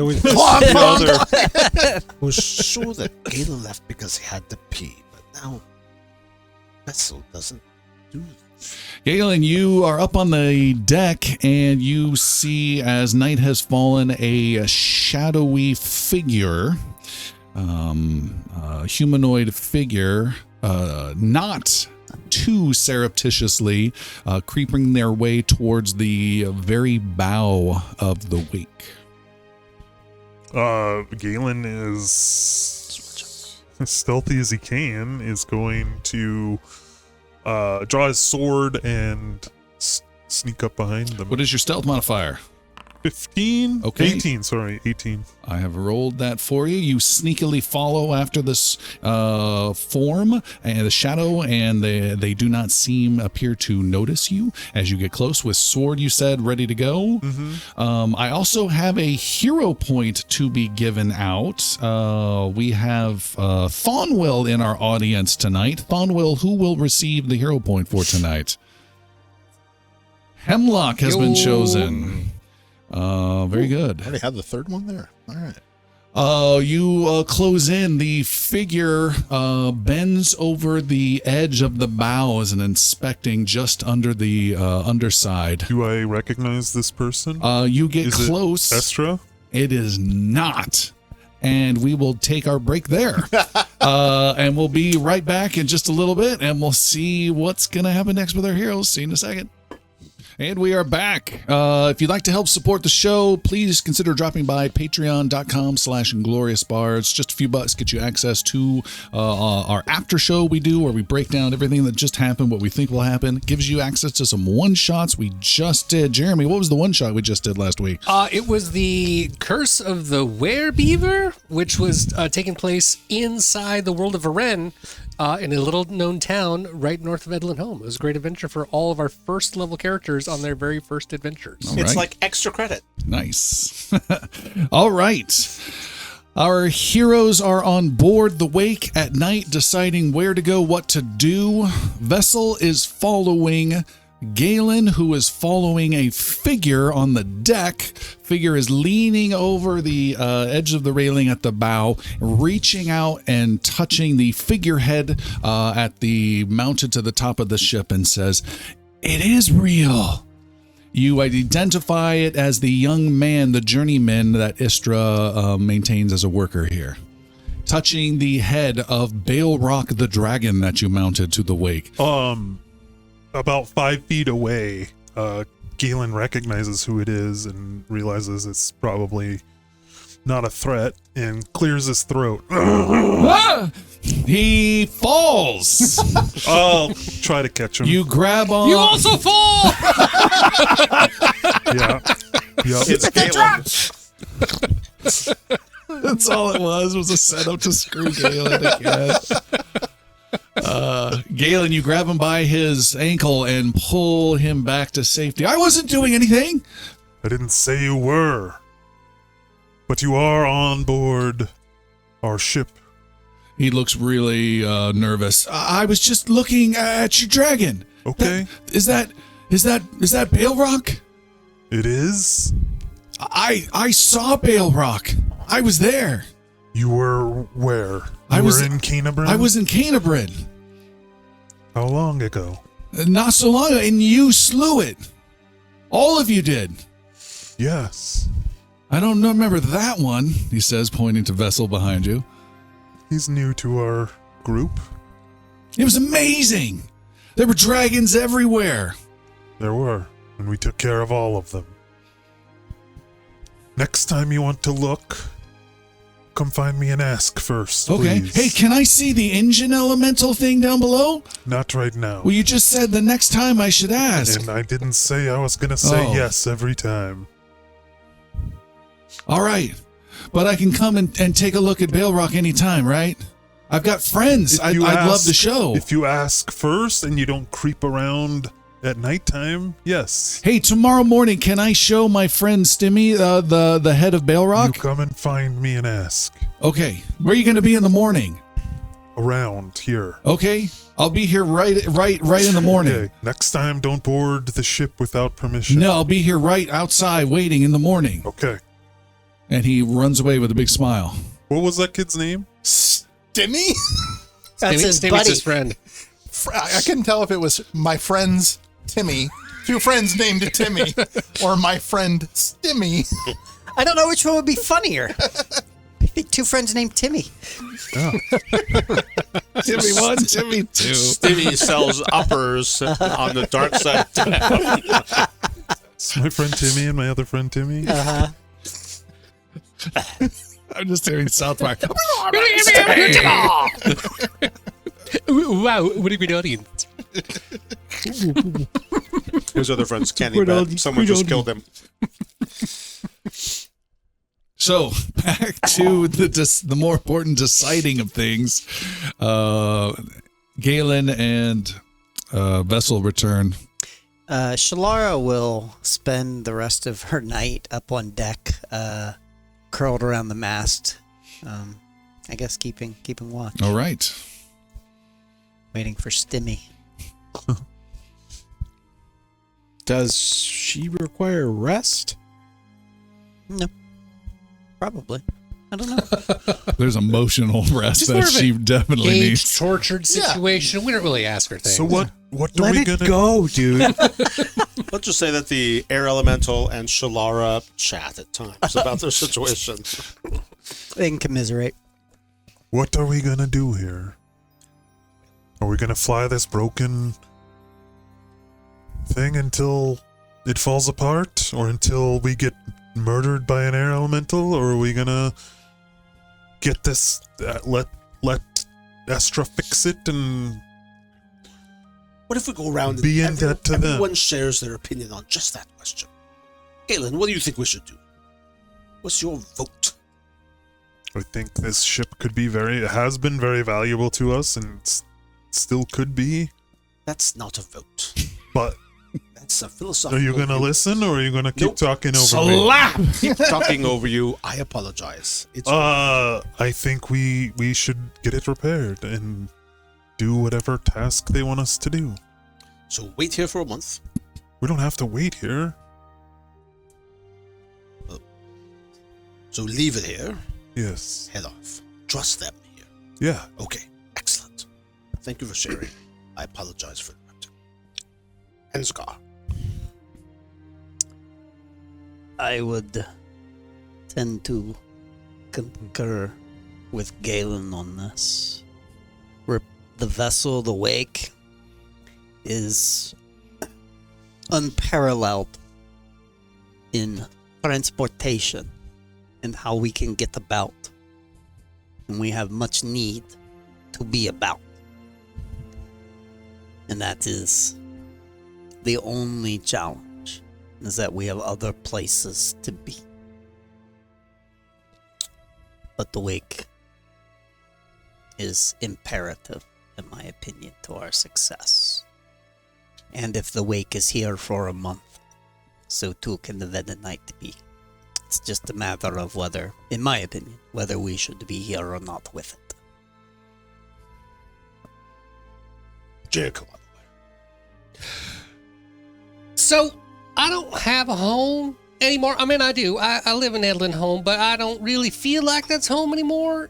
My home is the wake. This is where I feel like I'm the most comfortable and the safest, even with my night horrors. Like I can feel like I can sleep here. And so I want to take care of it. I'd like it to be fixed up and ready. That said, I feel like if we don't have money, we have other things that we can do. Perhaps we can work for it. Perhaps we can find a way that we can help them so that they can help us, right? Scratch each other's back a little bit as that. So I'm thinking we stay, we let them repair the ship, and, you know, make some friends, go on some adventures, see some new peoples, and hopefully, you know, if we have to find the gold, if we can find the gold vessel, may know some things. And if we can't, maybe we can work it off and, you know, go kill ourselves another dragon. It's my thought. Gunslinger. There's a middle ground here. The engine being stabilized is the most important thing. It's not going to take a month to do that. Get that fixed, and then make a decision on what we do next. Because we could fly it out and feel fairly secure doing so. But I think Istra might be right. Spend a month. As much as it pains me to say that, spend a month, get the ship fixed up right, and then be on our way with a promise to return in a month after that to meet with the elders and pay off our debt. Or we perhaps mention the saving the world part and maybe not have to deal with that second. Vessel, though you are but recently joining us, I think we would all appreciate hearing.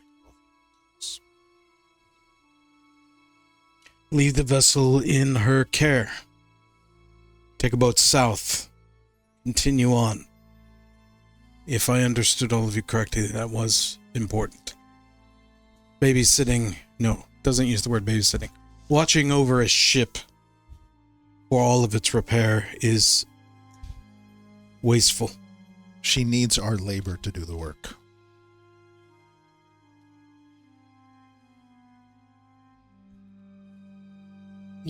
Even mine? I don't feel like I have a lot that I could do. I think you're more useful than you give yourself credit for, Jericho. See, that's why we keep you around, Hemlock. That's some good positive talk right there. I'm going to keep those thoughts in my brain. I'm going to write that down in my journal and look at that every morning when I wake up. I am more useful than I think I am. Thank you. Captain, my captain, what is your opinion? You didn't share us your ideas at all. Well, I did before, but my thought is head south, take the ship. Sun rises, we rise the ship out of this bedraggled city. We fly south. Without repairs? It got us from the mountains to here. It'll get us across the Maiden's Depths. With the exploding engines? That will shred us to pieces and cause night terrors? It will not happen. How do you know that? Well, I don't know it. I just believe it. Do you have a hopeful message you listen to also? You read it every morning? The ship's not going to explode for me today. I'm captain of the wake. That's nice. That's real nice. No. You expressed earlier with your new headgear that Thank you. Yes. I had one in my songs. you wanted to be taken seriously as a captain. But I feel like leaving without repairing at least part of the ship is very reckless. If you lose the wake, you will be not a captain any longer. These are my thoughts then, to go deeper into that. Staying for a month, and then committing ourselves to returning a month later. As Ansgar told us, we are saving the world. The world is in peril. And giving up that much of our time saving the world to babysit a ship that's a worthy use. We don't have babies. Actually, I don't know. Do you ever have babies? Vessel starts crying. He starts churning more ice cream in sadness. All I did was make babies all day long, and they took them from me. Oh, they don't actually churn sit on so them. I don't That cry. might be the misunderstanding. And sitting here for a month. I but shall then- name her Sorbet. seems Rooty reckless. tooty, fresh and fruity. It seems reckless to the world and the things that we're trying to stop. And then committing ourselves to come back, giving our word, which is important to you, to come back after a month to this lovely village, when we may have far more important things that we need to do. Seems reckless as well. And no one has clearly explained to me, nor have I been able to discern myself exactly what the danger is to our engine. People just say it could escape. Well, then perhaps we keep watch on it on a regular basis. Perhaps you are handy. A gunslinger's handy. Perhaps we continue looking at it to see if we can find some way to shore it up. Or we ask her to just look at it. Perhaps I start to regulate when it looks iffy, putting a wall of force.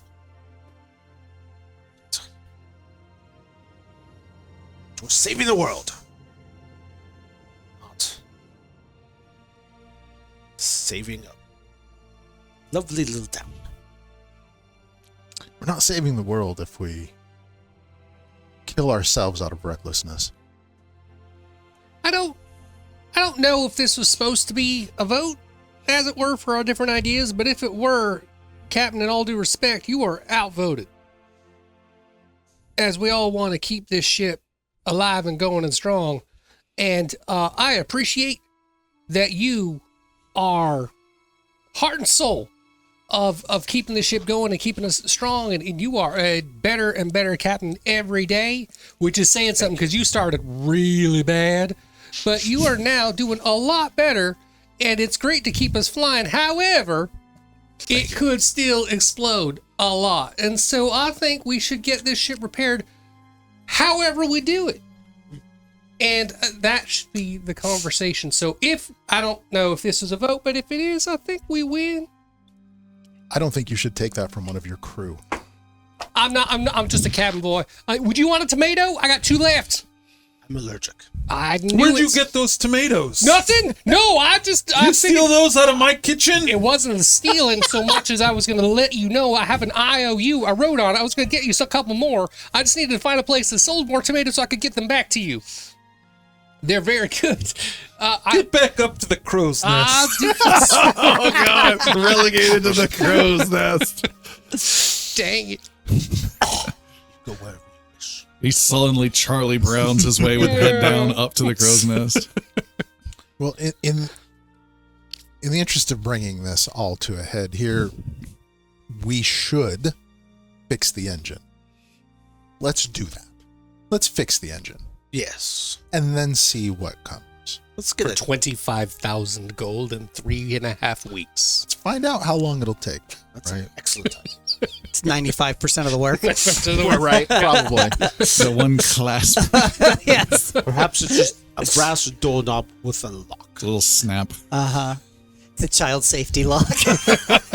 No, push in, then pull. It's late. Perhaps we talk to Istra in the morning and find out how long it'll take. Okay. It is morning time. Istra is still sleeping as the first signs of light appear, but you do hear, hello? Hello? Galen goes down to the dock. You see the young journeyman lad there, and who is obviously next to him, his friend Stimmy is next to him. Hey, Not the 2 Timmies? they couldn't make it. Hey, can we see the engine creature? Not right now. You said we could see it in the morning. Your boss needs to do some work in there before I can bring you or anyone else. But we in got there. up early. It could be very dangerous. You also said you wanted to see the dragon. Can we see the dragon? Yeah. We just walk a little They further were- down the pier. No, we and want then to. You're going to get a better look at it from here. He whispers something. And Galen, lifts. This is like a little, I mean, I guess he's not like a little kid. No, he's 16. Okay. Massive muscular arms. Yeah, okay. Shalara's head pops up above the deck for They a second. run. They run away. Just behind Galen's head. Just Galen gives Shalara a big wink and a silent thank you. Later that morning, Istra arrives, and she says, "Permission to come aboard." Oh, yes. She comes aboard. Rented. And she says, my apologies for Oled. He said he saw your dragon or something on the masthead and was scared by it. Didn't mean to wake you." That is Bale Rock. We slew him in Canterbury. Impressive. That name sounds familiar. But that's not why I'm here. Oh, why are you here? To hear about what you wanted to do with the repairs. Oh, that makes sense. Oh, you had a proposal for some mate. Happy to take this one, Captain. How's your diplomacy? He's got a pistol. Better than mine. It's freaking great. I could do Is it really? Yeah. Why don't Jericho, aces in their places? come on over here. Jericho crawls down the From the crow's crow's nest. nest, freezing all night. That was so cold. The night terrors didn't go away up there. You think you'd be further away, they wouldn't get you. That's not true. Get you up there too. Just screaming all night long from the dark crow's nest above. It may smell a little bit People like trying pee. to sleep on shore at Port Heath. What is going on that ship? I'm not fine. I'm not fine. I'm not Constantly fine. dreaming that I'm falling, jerk awake, and I'm half out of the crow's nest. It's awful. Why did you? Jericho here had a phenomenal idea last night as we were talking. He mentioned the saving of he the mentioned wall. that perhaps we should prioritize the work, and clearly the engine is the top priority. We can't have that elemental escaping and wreaking havoc and hurting people. What would it take to get that done? Just the engine secured. Just secure the engine. We may want to do the rest as well, but clearly the engine is of utmost importance. It's a danger to us right now.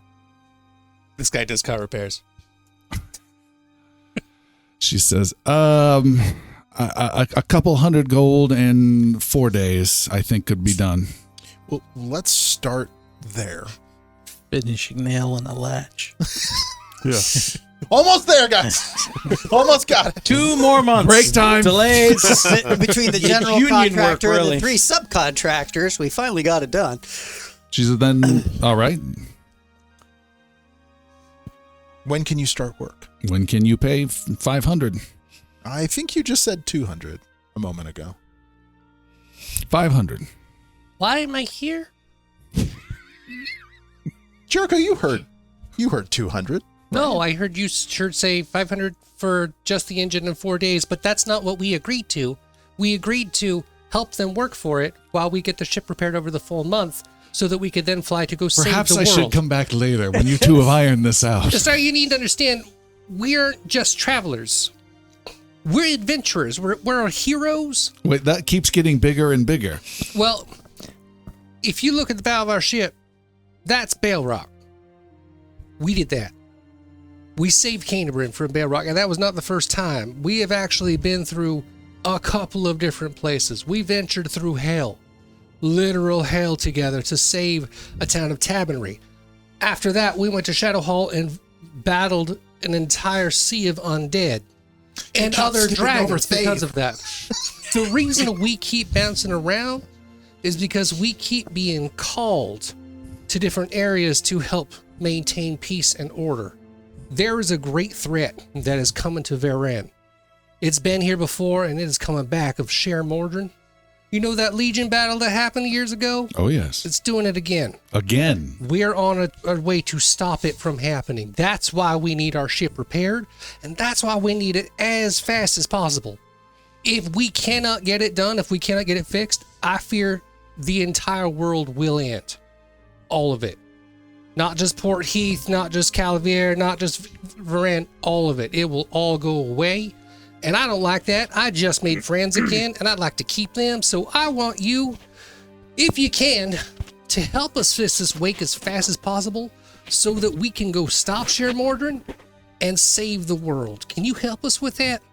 That's what we agreed to. That's why I'm here, right? We want to be clear on that story. Ah, you can help us. Hemlock didn't really understand. I'm getting with that accent a little more of a religious vibe.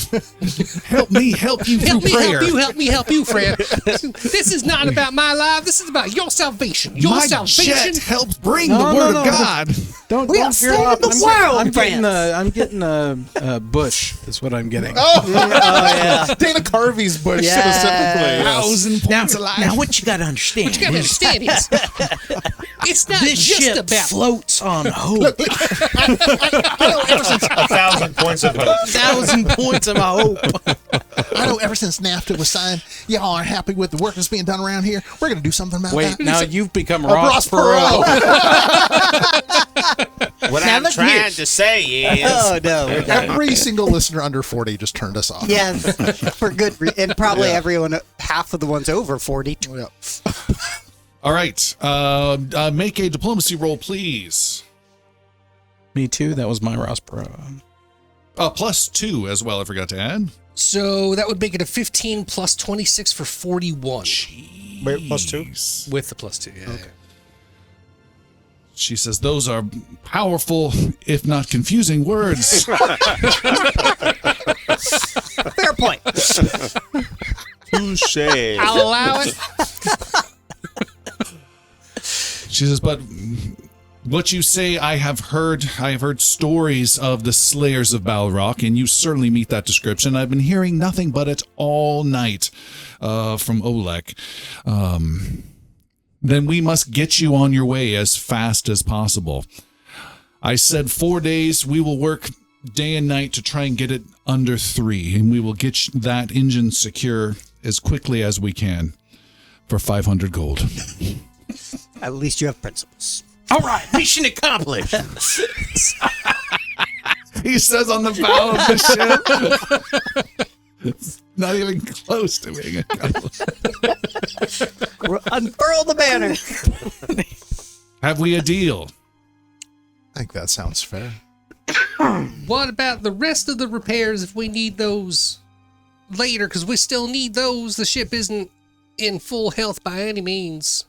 Well, if you have, let's say, 30,000 gold in a month.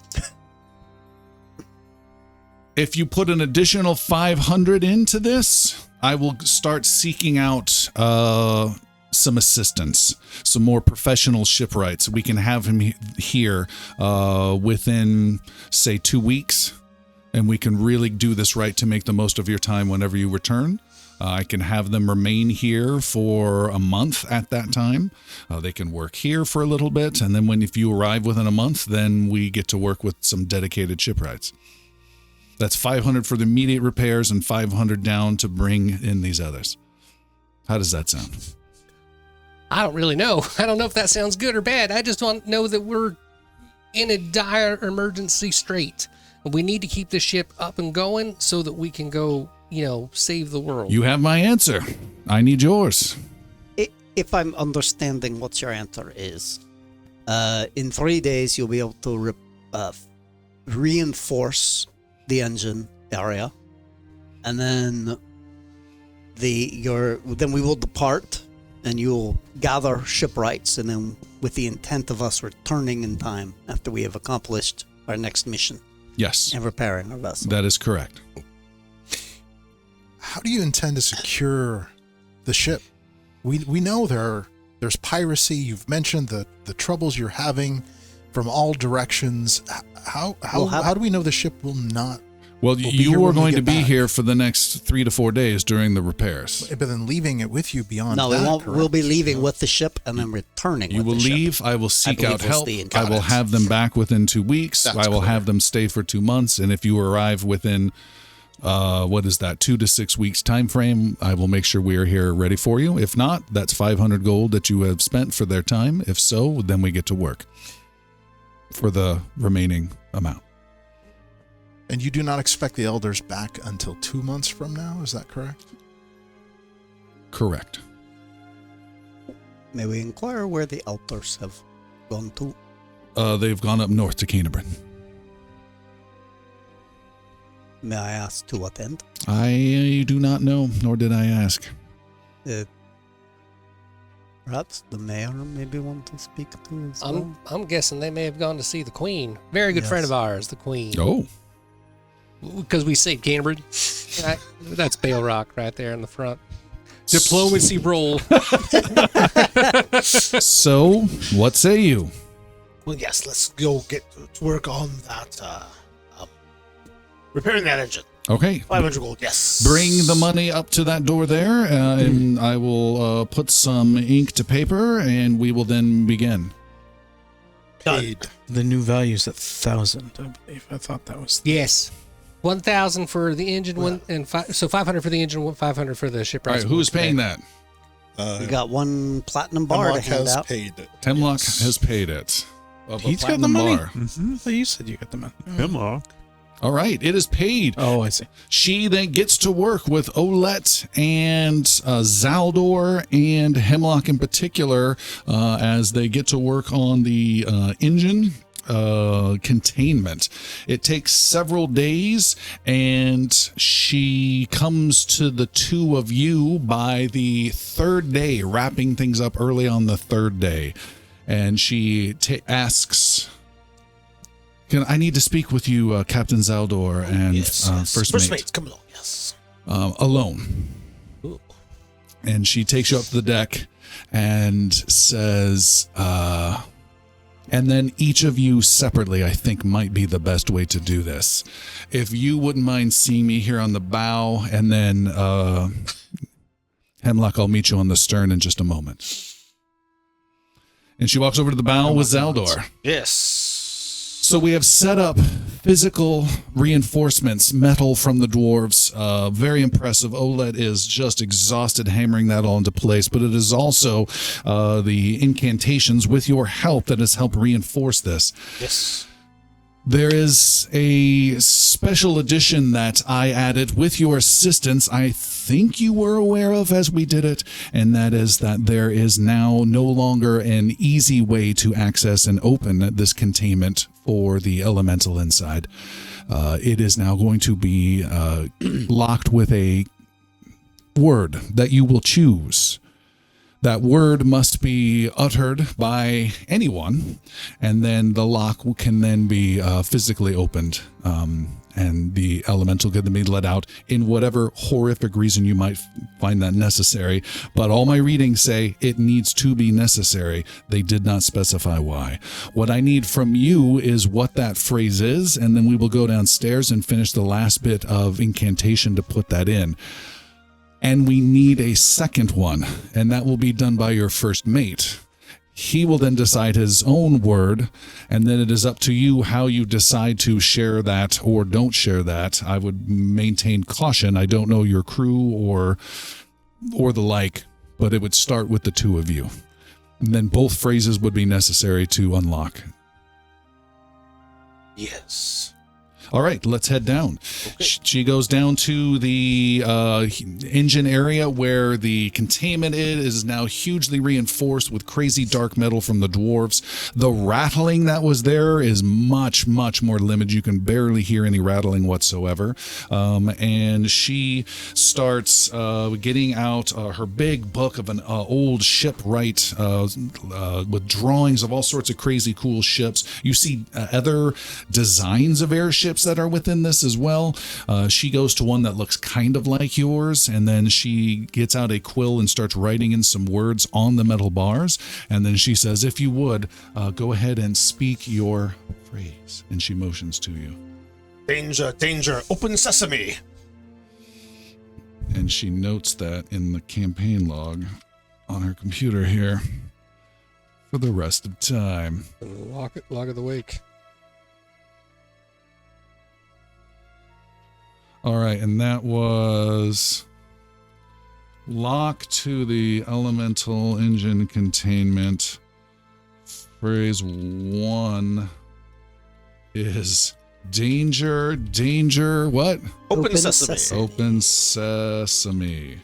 All right, she repeats those same instructions to you, Galen, unless you have any issue, takes you down to the engine and asks for this, Hemlock, and asks for the same. For Tabernary, for Canabrin, for the world.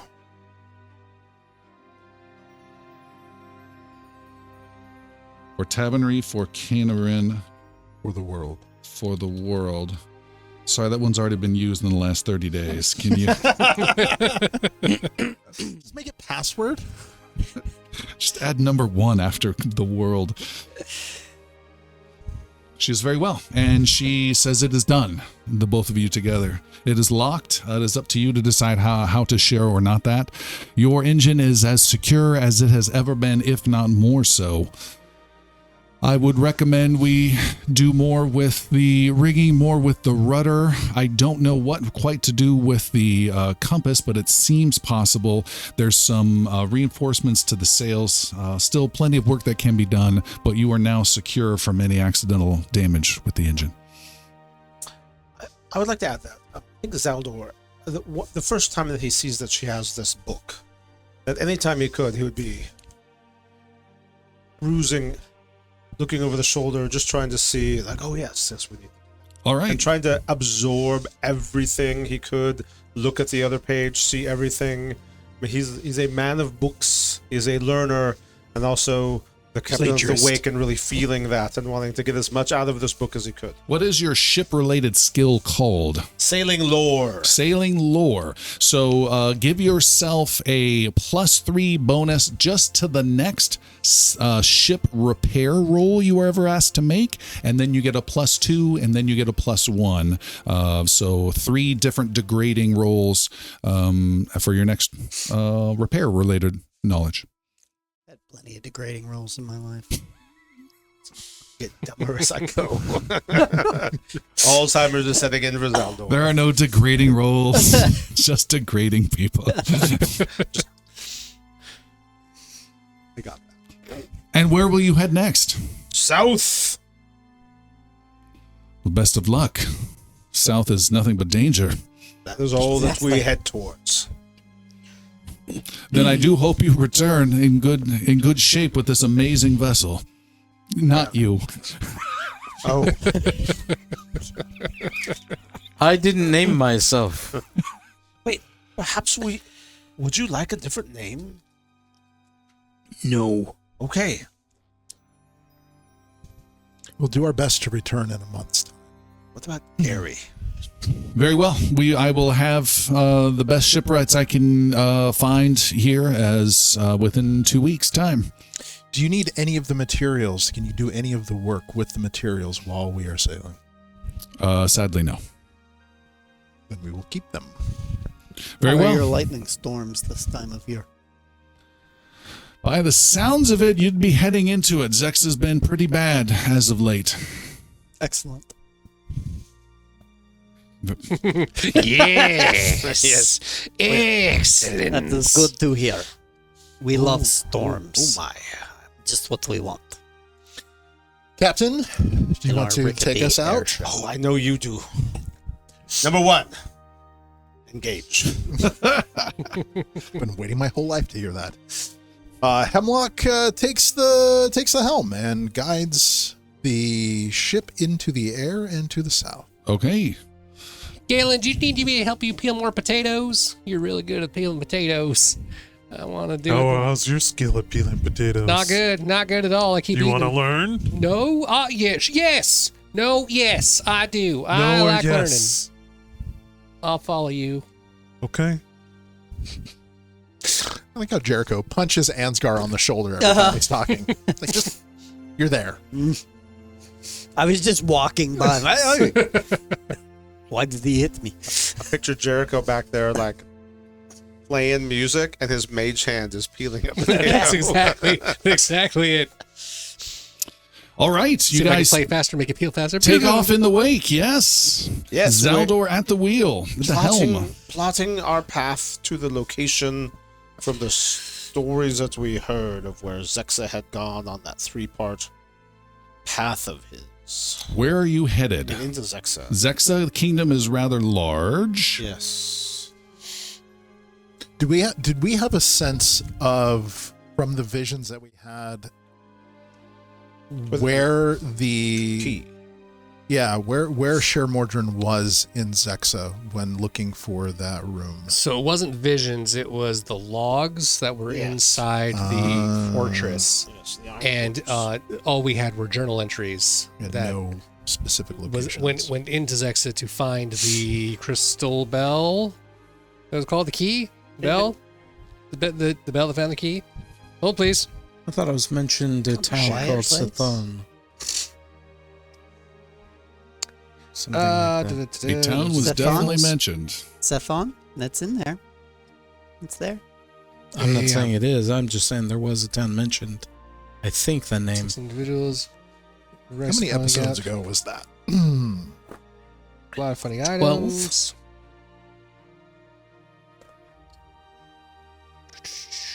Okay. in July. Location void status. Restrict fortress complete. Await 3 signals. Void escaped. Arrived. New world. Collect bioresources. Crystal Bell reveals location. Quiet room. Signature of Crystal Bell located. Target 1 located. Eastern Xecsa is what I have listed here. Crystal Bell acquired. Target 2. Target 2. The key provides access. Key acquired. Share merger and used bell to locate quiet room and key to enter it and all other projects. In Eastern Xecsa, on a map I'm seeing Kethon. There's the big city right under the sky shard of Docairn. It's all west. Which is the west. Sorry, so if I'm thinking east, then we're looking at Somvair up top, And or Vlissara. Vlissara is as east as it gets. It's right on the coastline of the Canmarais. Help me out with that. The Canmarais Ocean. Canmarais. So I would call that a eastern town of Xecsa on the Canmarais Ocean. Okay. I showed you guys this. So I'm looking at the record. I just want to make sure. Record number 6 in those documents. Flyer mission A113 successful. Target 1 located with a holographic. So Right. this was parenthesis. Yes. It was a Yeah. holographic Yes. map showing a specific location. So it wasn't words. It was just a map showing you Eastern Xecsa in the town of Vlissara is where it was pointed, and it zoomed in on a western side of the town on a hill.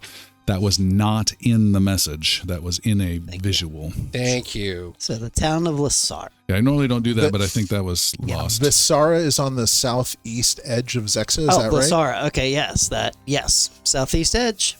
Yep. Was it Vlissara or Vlissara? Vlissara with the Vla. VL. Yeah, Like Vlas. got it. Just want to make sure we weren't going to a similarly named town. You missed it. You should have taken a left. There's no V in this town's name. You mean the other Timmy? Yeah, exactly. Captain, should we sail over land or over sea? I would say we head south to the coast and hug the coast. Stay just a mile or so off the coastline. Aye, Captain. That seem reasonable to all? It's a good idea. Oh, and let's get that Vedonite up in case we hit some lightning. Aye. Maybe make a spar up on the top. You want the ship to be hit by lightning? Well, the ship will be hit by lightning or not hit by lightning, either way. Just if it is hit by lightning, we want our Vedonite to catch it. I don't know if the Vedonite will pull it in. Is that being done? Yes. Okay. It was supposed to be out for like a month in moonlight and stuff, right? Yes. Isn't there? Yeah. So we just want it out and Yeah. bathing in the natural In the lights. glorious moonlight. All So right. I just keep it up with me in the crow's nest? You don't have to stay up there I say anymore. we put like Keep it safe. You just have to Watch peel. over it at all You have to peel times. 10 potatoes a day. Never leave it I say out we of put your a cross sight. beam up above the top of the crow's nest and mount some Vedonite up there, so it's up above everything. Catches the light, possibly. It's at the highest point, maybe catch some of that. Hemlock, you can make that happen with your crafting ability. Hemlock does so, and we'll add some metal chain running from, hunk of Vedonite to hunk of Vedonite, so that if something were to strike, it would send the lightning through all of it. Catch the whole ship on fire. Yes. Interesting, huh? Makes sense. Yeah. But You don't have to roll. You're good. Oh, okay, the two great. pilots want the ship to be struck by lightning. I don't think it's increasing the chance. It's just if it happens, we're We're a making use ship of it. flying through the air with metal all over it. It's gonna get struck by lightning. The See, wake this is why you're the cook. You don't know better. That's the Watch it, cabin boy. Cookie. Perhaps we should put some potatoes up there. They could get cooked as well. I can cook my potatoes just fine. Captain. The wake is heading out to the south. Hasn't been our experience so far. Moving on to the south.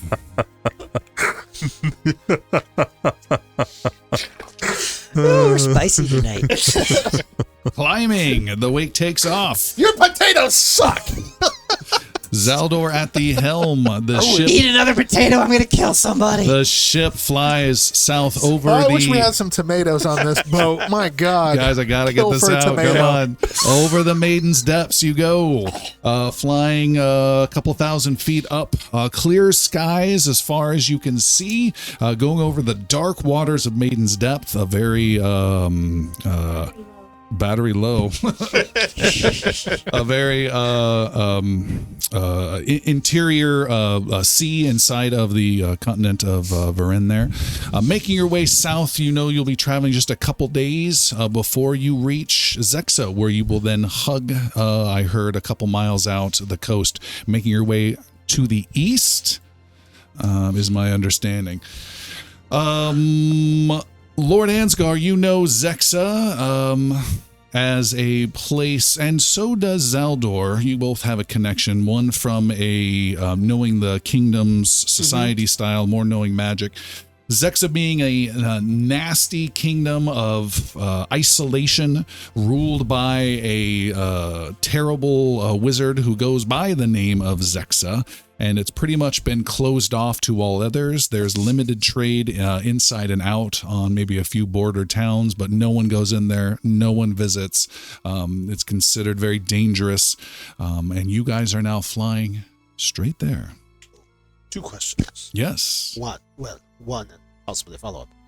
Do I know, is there a tower of selection tucked away, hidden somewhere in Xecsa? That's a great question. Selection. And if so, would Zaldor have any idea how to find it? Because I know they're quite hidden. None in Xecsa. Yeah, might be time to start. Okay. I have goals. As you are flying there on day 2, vessel, you are on the deck with the wind not blowing through your hair. I whistle ever Yes, slightly. there's a couple little ports. That Did Vessel get his little saddle build? Yes, there is a saddle mount, like some shoulder kind of, I don't know, I'm thinking like some sort of Badlands, Mel Gibson-y type, leather mount cool thing just on one shoulder that can hold a small gnomish figure with a pommel on it. Yes, it is fully there. Perfect. Great. It's everything we want. All right. Clay God, can you not draw that immediately?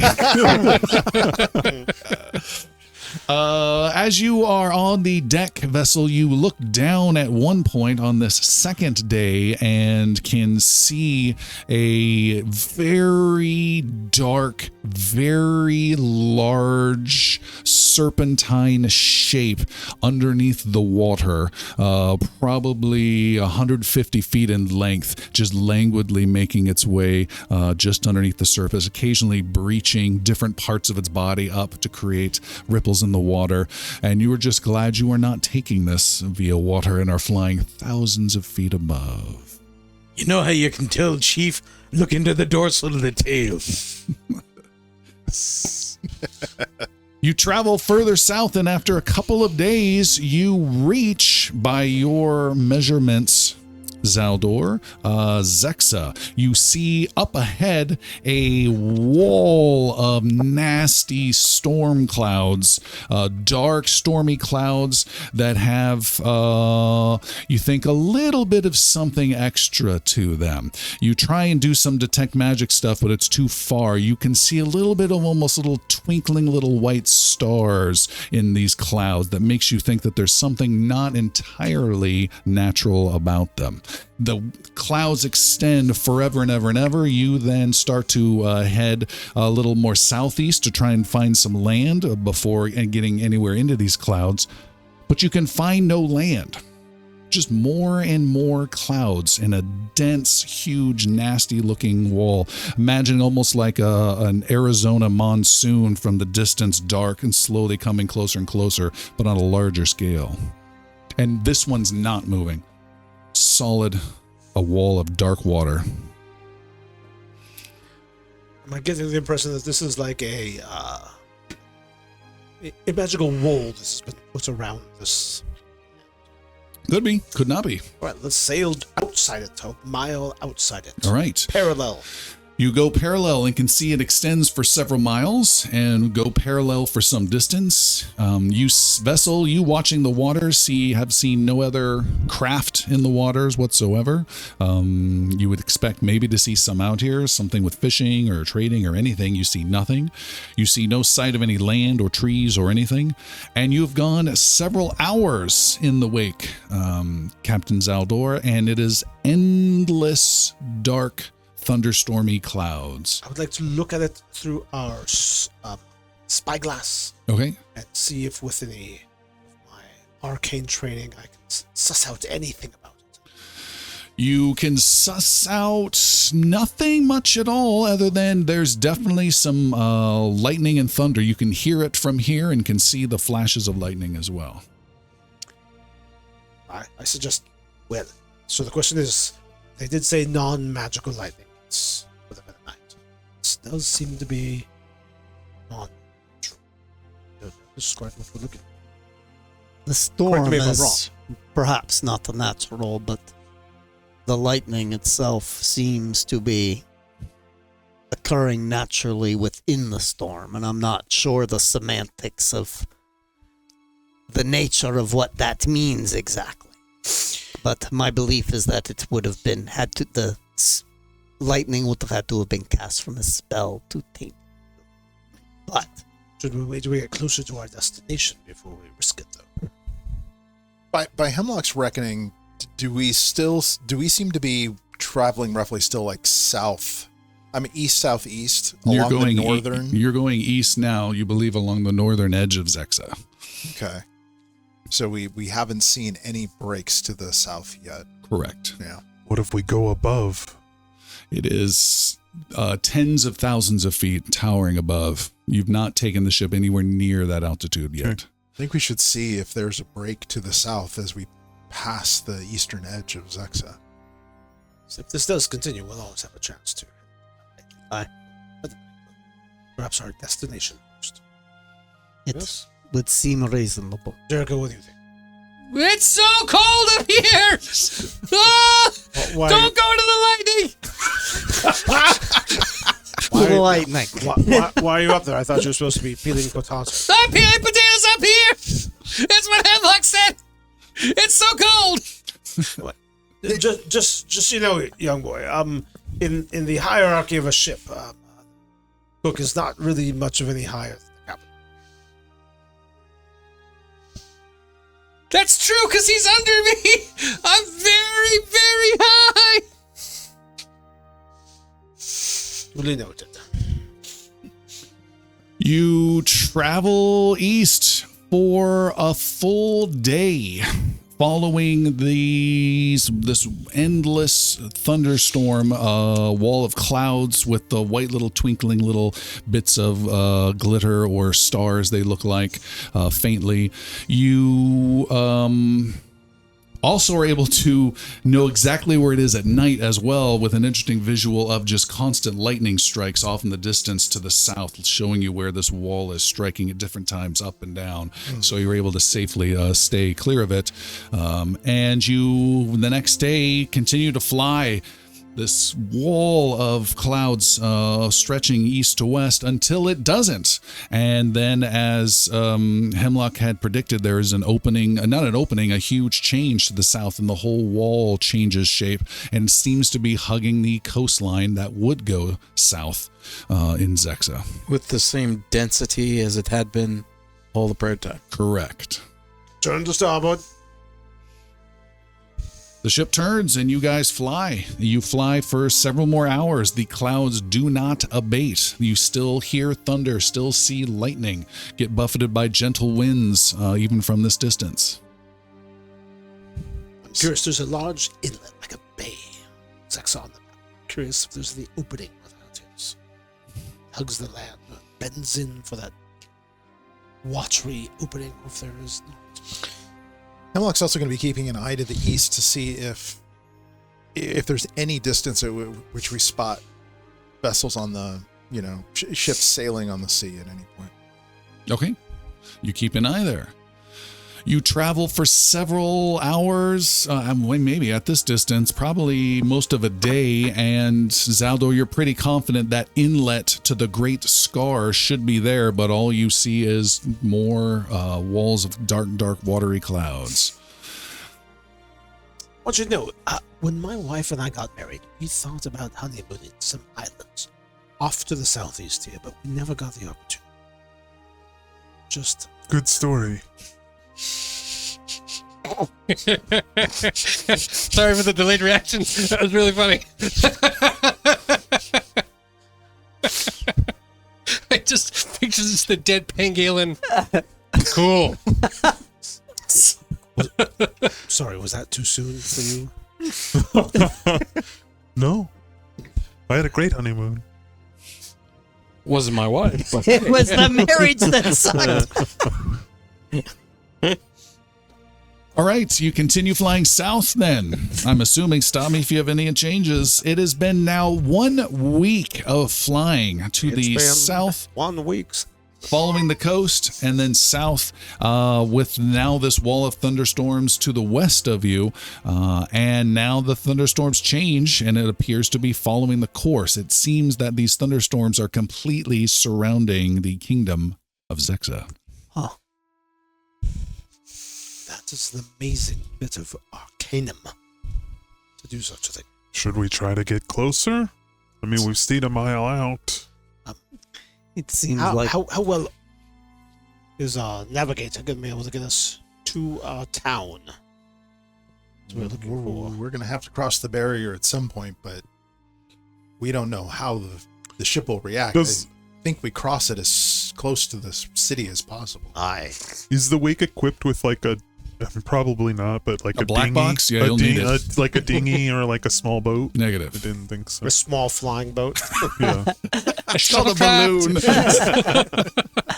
The Galileo. the mothership. All right. Well, yes. Perhaps when we are fairly certain that we're getting close to town, maybe a few miles north of it, we try to turn inland. Does that sound? We can get apropos? close. We don't have to take the ship right into the storm. That seems dangerous, but if we get close, I could certainly swim. See if I can... Through the raging mile-long storm in the sea? Just And there's serpents in the water. The sea looks crazy rough by the thunderstorm. Well, we'll know when we're near because the wall should bend in. The city's on the southern tip of the southeast corner of Xecsa. It just has. Oh yeah, we just have passed the city. arrived. Now is the time. If we are going, there is no avoiding this wall if we Let's are to do it. visit. Batten down the hatches. Batten down the gnomes. You're gonna take a Jack, you dive. probably want to come David? down. no, not if there were... No. We're heading in. We're heading in. Okay, close everything up. No water in the hold. It's Make fine. Sure It's fine. Everything's fine. I'm going to come down. I suggest we get as close Get to the off sea the as vet tonight. Oh, sorry. I will say these unsalted boiled potatoes are better than normal. What did you say there, Hemlock? The last part I didn't hear. I suggest we get as close to the sea as we think is safe in case we need to make a quick landing. Yeah. Yeah. I'm going in. As a commercial pilot, I would not recommend that, but go ahead. Let's do just your safety net. But go ahead. Yeah, no. No, it's good. All right, so Captain Zaldor, you are piloting the wake northwest into the thunderstorm where you believe you will be in the vicinity of the town of Lacera. Yes. Okay. Nothing. Why do you can say go it like wrong. that? Brace! As the wake approaches the massive wall of storm clouds ahead, the ship is already buffeted by strong turbulence just a few miles out. Hemlock, an experienced seaman, calls out for everyone to lash down again, and that anything nailed to the floor should be, and everyone to hold tight. The airship closes ever closer to the dark clouds with the strange twinkling light throughout like tiny stars. Lightning flashes deep within the clouds ahead, and a loud crack of thunder booms. A strong gust of wind drops the ship violently 20 feet in an instant, clattering pots and pans to the floor around Galen in the galley, holding on as tight as he can. Damn it! Zaldor, as a captain new to the skies, you hold the wheel and drive the wake straight ahead. Rain sprays across the ship and pelts at your face. You look up at the newly repaired ship as best as it is staying together, and not sure if everything will hold since the repairs weren't finished in this kind of weather. It'll hold together. Hear me, baby, hold together. You look across the deck to Hemlock, who is looking back at you, thinking the same thing. Without a word, Hemlock just shrugs in the rain as he clings to the vessel. Not that vessel. I don't know. This vessel's pretty sturdy. The winds are dangerous. The weather is severe. You've just gotten the engine back into shape. These conditions might damage the already damaged ship or tear it apart. The only way towards your destination that you have found so far is straight through the wall of dark clouds you are moments away from hitting. The safer bet, turn around and call this off, but Zaldor, you're holding on to the wheel, being pelted by wind, pelted by rain. Everyone is on board relying on your decision. What do you do? The great voice in the sky is not wrong. It is not too late to turn around. Yes, it is. We're going in. The wake surges forward. Wait, can vessel Bail? get everyone in range of a spell? Sure. Water breathing. Okay. 5 creatures. 1, 2, 3, 4, 5. Not you. Not me. Gotcha. Do you need it? Nope. First, he would have to cast breathing on himself. Yeah, Shalara is there. That seems Ansgar is kind of sheltered in Shalara's wing. And I will cast a cantrip as well. Okay. And that is going to be... Oh, God, where is it? Maybe The not. time on that spell, by the way, is a full day. That's what I was going to ask. Deep breath. You take an incredibly deep breath and can hold for the spell's duration. You don't lose breath when hit, but you lose the air you inhaled if you speak. So I'm just going to be quiet right now. It's just 10 minutes. It's a cantrip. I'm going to recast it as it fades away. Okay. Hemlock is going to be Oh, on... I'm sorry. It's heightened 4. It's duration 8 hours. And I only lose 10 You're minutes given of breath water if I breathing speak. if that.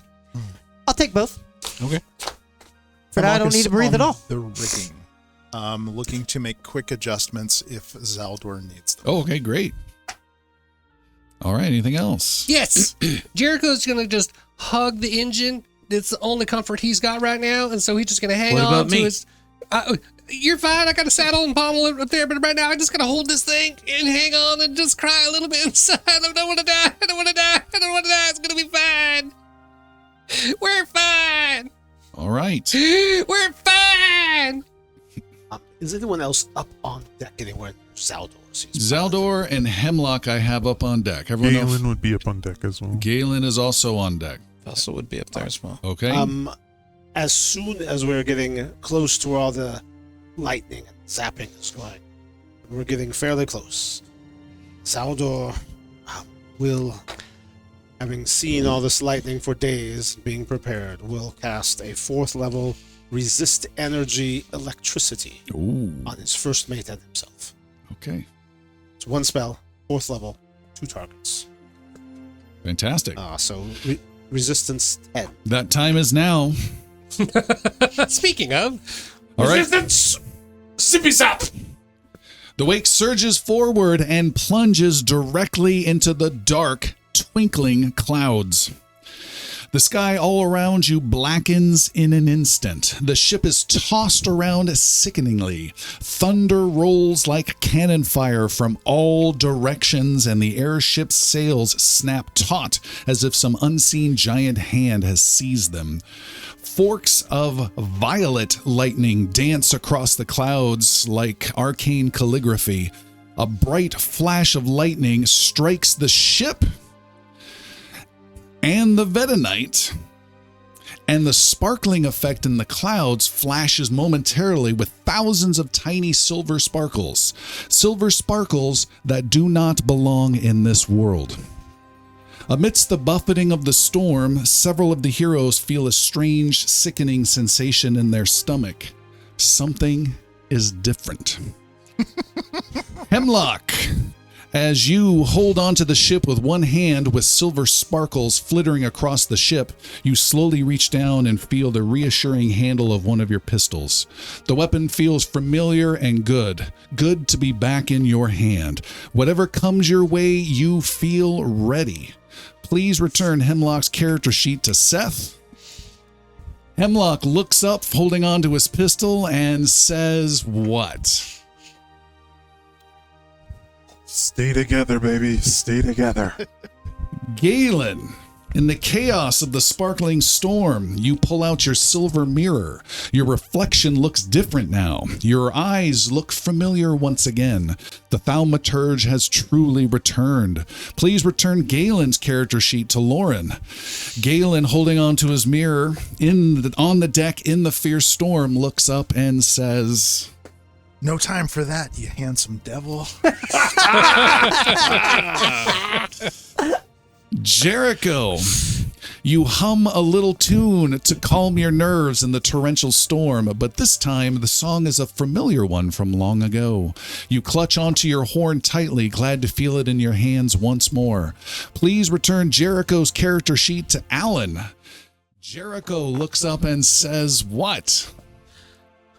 Sandra, we'll get through this together. Zaldor, buffeted by wind as you hold tightly to the wheel, you brush silver sparkles off of your face. Raising your head high in the storm, you feel your strong magic coursing through you and smile back at the wild storm. Please return Zaldor's character sheet to Jeremy. Zaldor looks up, hat dripping with water, and says, Flourish! The airship plunges ever deeper into the dark clouds. Lightning and wind blast across the deck. Everyone hears a crack of a wooden beam deep within the ship, particularly Jericho. One of the sails snaps free of its line, with Hemlock rapidly trying to get hold of it again, and the ship lurches forward sickeningly. The wake drops its bow, almost tossing the several of you on the deck off. It is chaos. The storm swallows the wake whole. Wind becomes an unending scream. Rain feels like shards of glass rattling against the deck. The wheel wrenches from Zaldor's grip as if the ship itself is being dragged downward. Oh dear! Silver lightning flashes and everyone is tossed hard to the deck. And for a heartbeat, you feel your very soul pulled from your body as though the world itself is trying to unmake you. The wind, the rain, even the ship itself no longer matters. And then, silence. The storm tears open like a curtain, and the wake is free of the clouds. Zaldor, you pull yourself to your feet and know something is terribly wrong. Mountain! The ship is plummeting downwards, uncontrollable. Instead of blue open skies, you see a dark night all around. Glimpses below show not a coastline, not the kingdom of Xecsa you were expecting, but impossible lights everywhere beneath you. Towers of black steel and glass stretch higher than mountains, their faces crawling with shifting sigils. The air is thick, sulfuric, and chokes you with each breath. Within seconds, each of you heroes lose consciousness. Even those that don't have to breathe? That don't have to breathe. Everyone loses consciousness. Good try. We have a hero point to be given out. We have Casey Cat here in the audience. Casey Cat, who's going to receive a hero point? Zaldor is receiving a hero point. Yes! Will the real Zaldor I please can't stand use up? it. Please stand up. I am unconscious, but thank you. I will die with grace.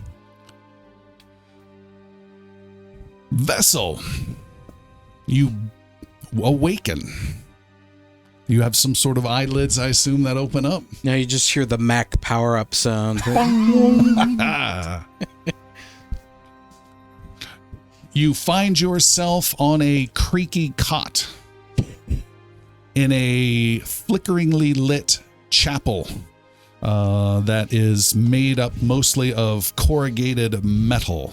I have a picture I will show you here. Oh, wow, that's cool. An old priest comes over in a patchwork robe and hovers over you and says, "Bless the glow saint, you have power. I thought you were down for sure. Medbots from your era don't have many replacement parts. I did what I could to fix you up." Where am I? How did I get here? You're here at St. Lumen's Shrine. You got jumped in the alley. We have a lot of problems with thieves. And I should be thankful that I'm here. And I think I should offer a blessing to the glow saint that you are as well. You are a medbot, clearly, and have need of your help. Now, get up. We have patients to tend to. I don't know what your last directive was, but I need you here. This sounds familiar. I am ready to proceed. I feel I am missing someone, though. Did I not have company? No, you were all alone in the alley. I feel very strange. Lead on.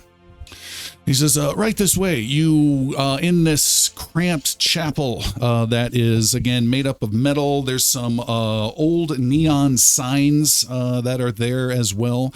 You are taken past a bunch of people that are in bad shape.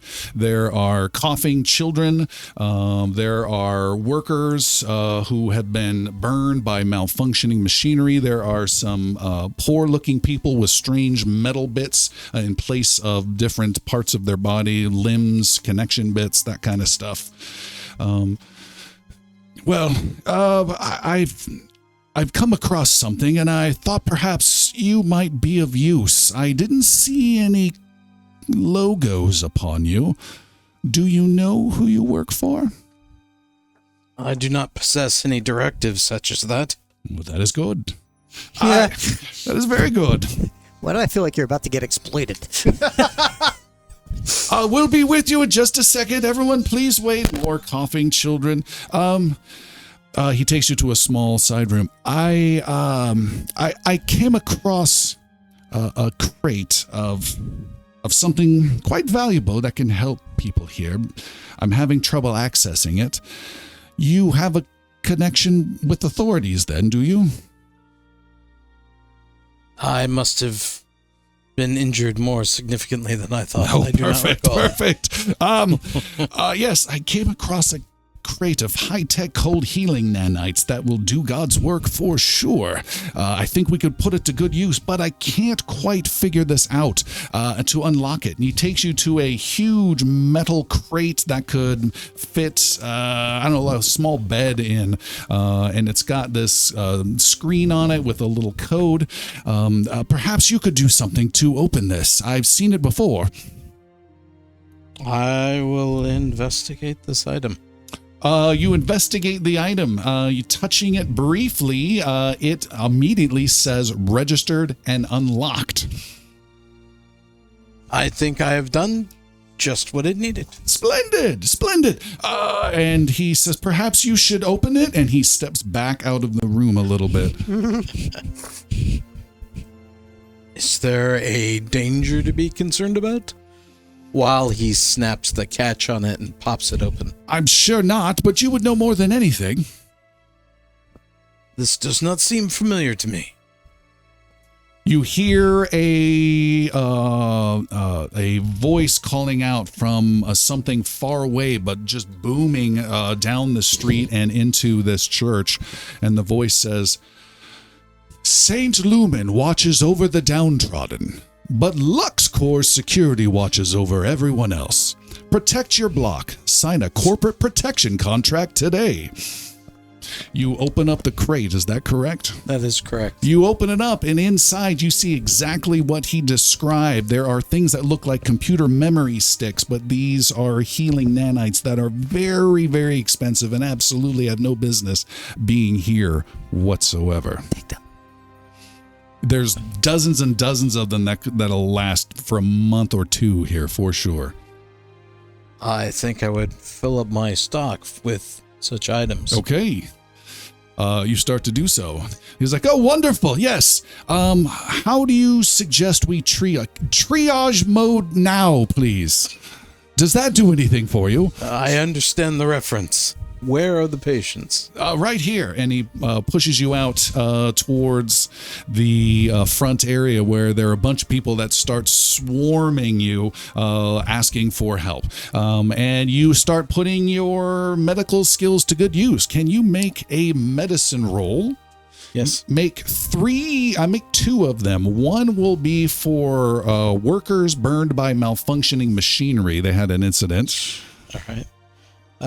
Should I just do tree medicine roll? Just medicine roll. My medicine roll is X. I'm also getting, if I have present gear, it was giving me a +4 on top of that. You have no current gear, just your medicine skill. My medicine skill. I'll double check my medicine skill. That's better than I thought it was. 44? Whoa, Wow. yes. Without any bonuses at all. 6, 8, yeah, 44. Then make you do a fantastic with the workers. Then make the other roll for the coughing children. Oh no. That one. It's, 34? Okay. I see where your interest lies. Taking quite some time and making them wait. You are able to help people. You apply some of these healing nanites. You spend hours caring for these people and aiding them, along with Father Kael is his name, and he helps. What? Superman? Close. Was it the same? Don't influence my timeline. Kal-El. Kal-El. Kal-El. This is Kal-El. Kal-El. Don't you hear the difference? Maybe we'll change that then. No, Tom got the L out of here. Gotta get the L out of there.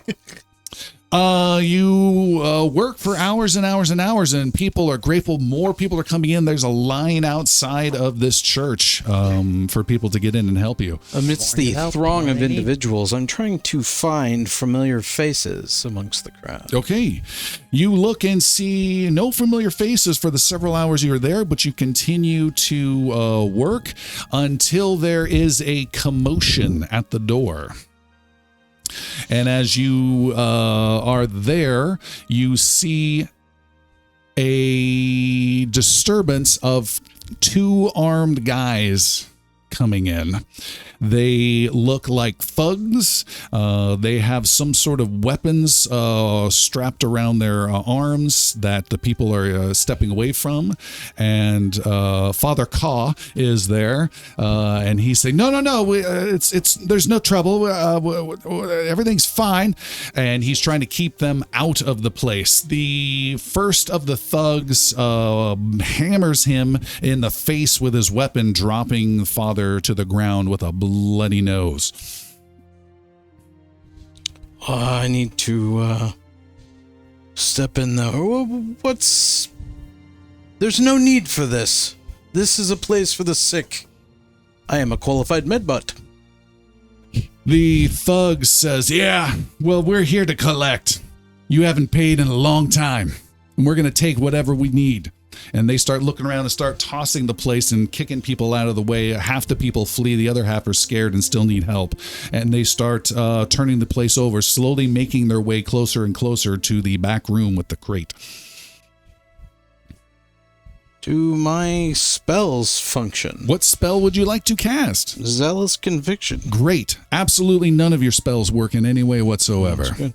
It was a figment, I just thought. Tending to the father has been knocked down and checking on his injuries.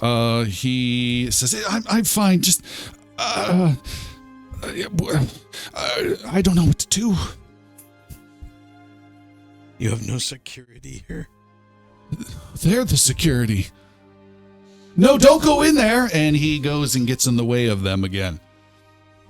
And the guys, what are you doing? What's in here? The vessel follows. Okay. Kill them. And he's... this is holy ground back here, pointing this dingy storeroom behind him. You can't go in there. And the guy points a weapon at him and says, get the hell out of my way. I have a couple of those med chips. You do? I would ask that you leave. And if you do, I can pay some of the fee you mentioned. Would that be agreeable? How? I pull out a couple of the chips that I had recently acquired. What? These are valuable. Make a diplomacy roll. Are you diplomatic, Vessel? Oh, God, no. But I have some. Let's see where we're at. You rolled bedside manner? That is... Diplomacy, you said. Yep, just add that bonus. 28. Total? Total, 28.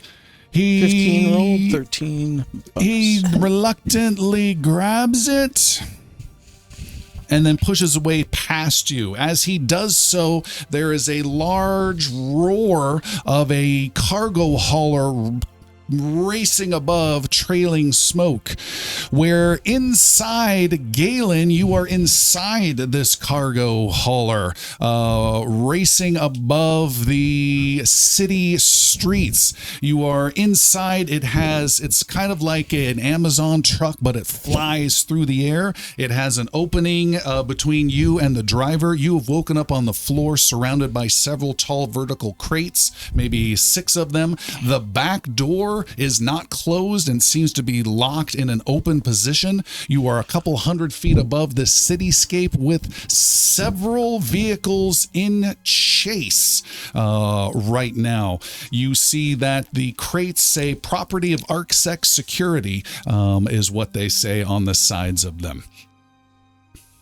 Can I see the driver?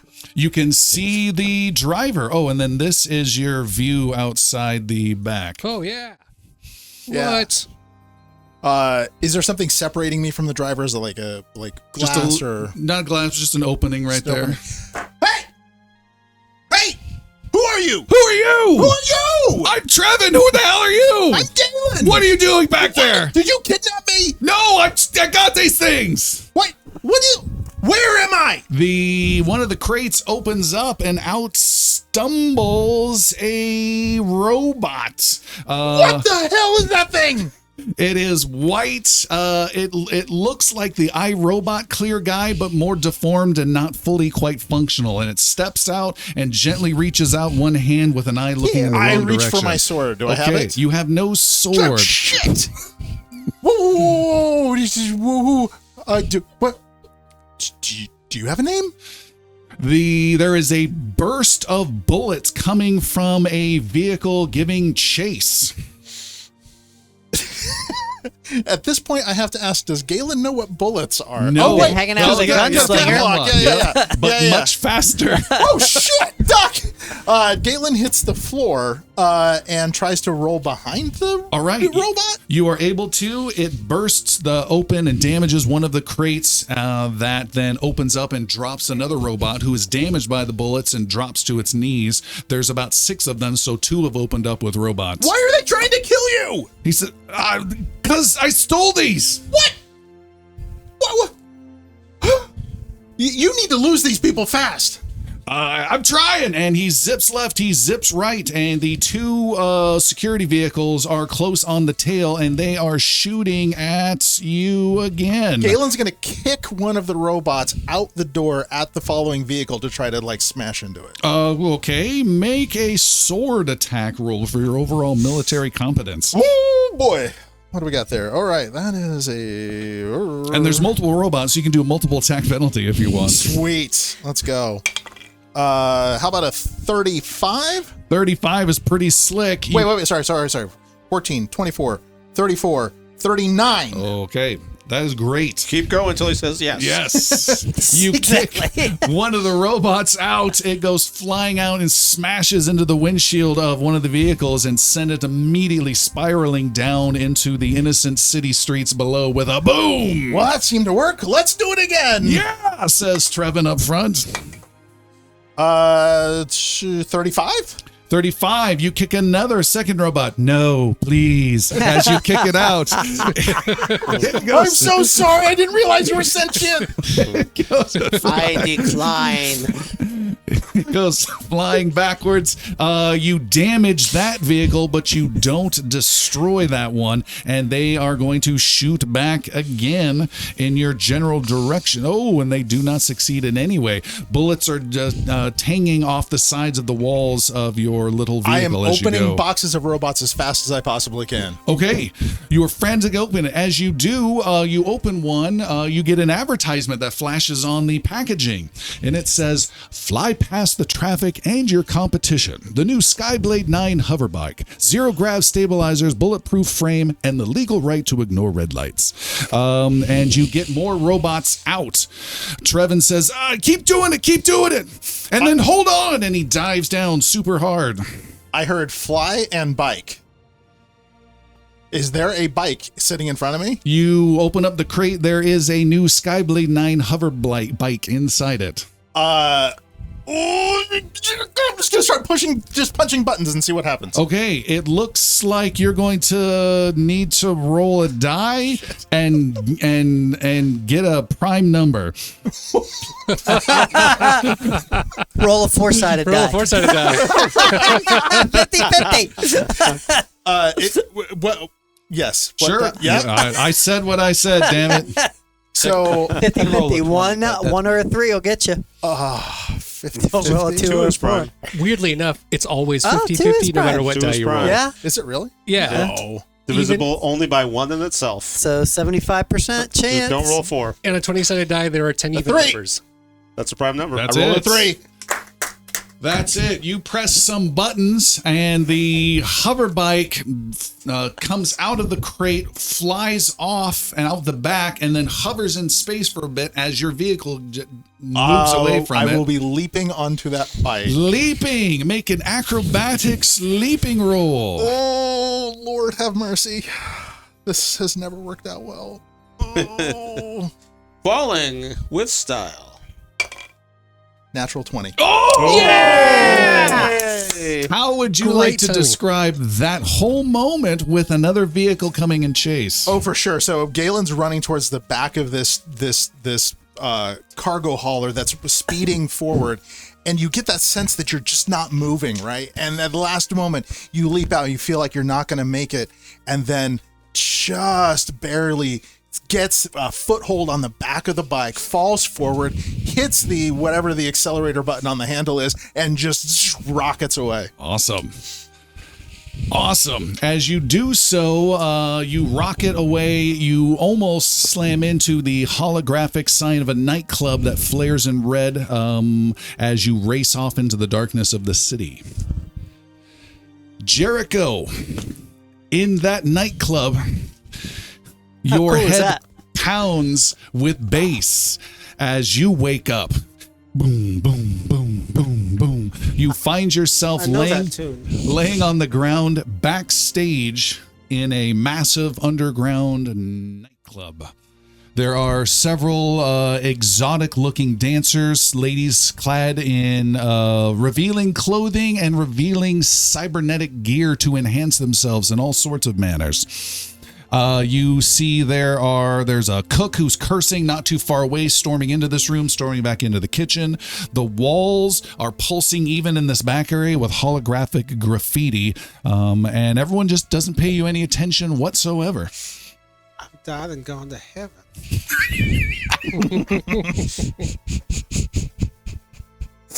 He stands up and he just starts kind of moving to the music, starts kind of feeling it.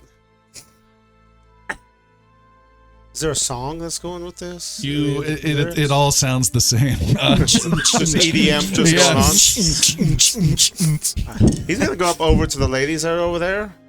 And go, hi, hey there, hey, my name's Jericho. One of them says, "You're new here, aren't you?" I am so new. I just woke up here. That happens a lot. Yeah.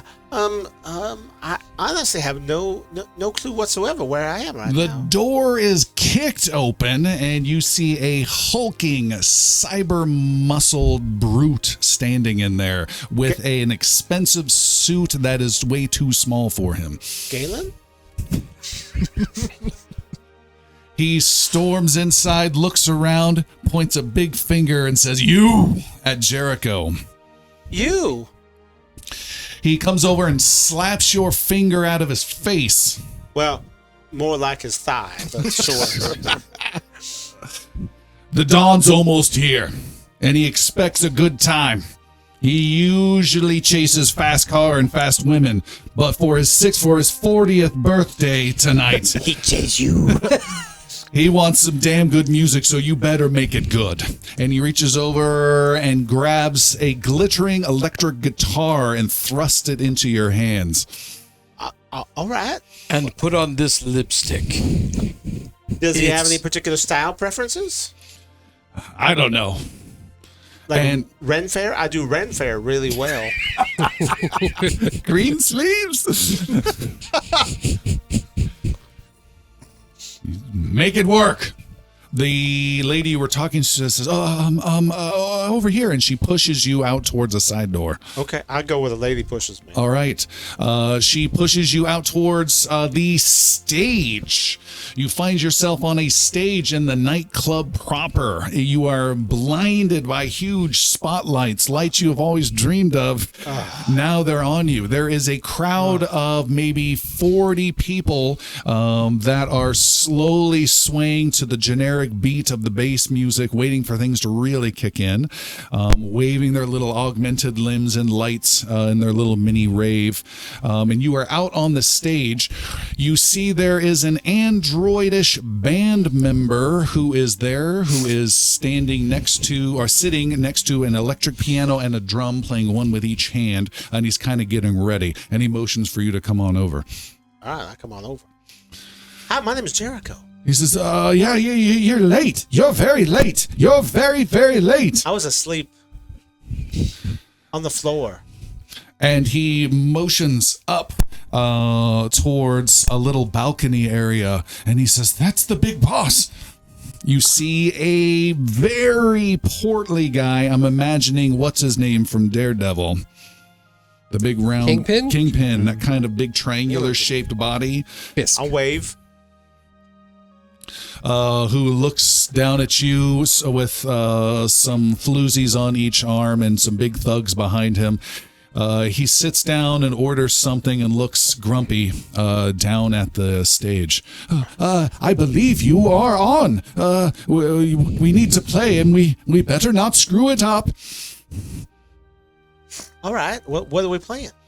I don't know. What's the name of your tune, rocker? Let's get this place hoppin'.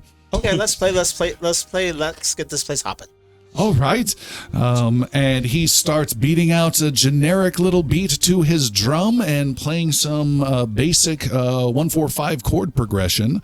And you are now going to sing the song for us, Alan, of "Let's Get This Place Hoppin' by Jericho here in this nightclub for the dawn. How does the song "Let's Get This Place Hoppin' go? You wake up on the floor and you're covered in vomit. But you come into this place and you rock it like a comet. Let's get this place rocking. Let's get this place rocking. Let's get this place rocking. Fantastic. Your android buddy is immediately joining you in the chorus. Let's get this place rocking. As you sing, please make a performance roll. Unfortunately, -4 due to the lights and unusual instrument. Oh, sure. Sure, okay. There's go right there. That's gonna be 36.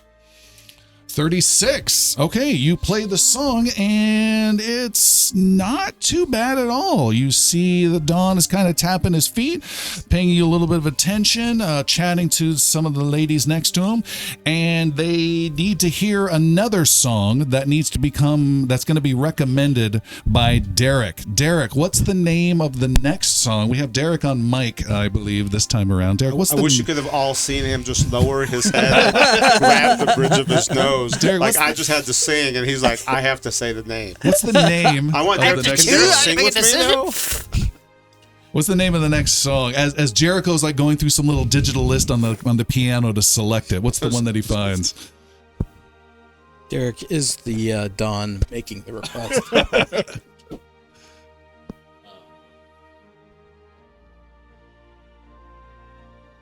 No pressure. It might just be one word.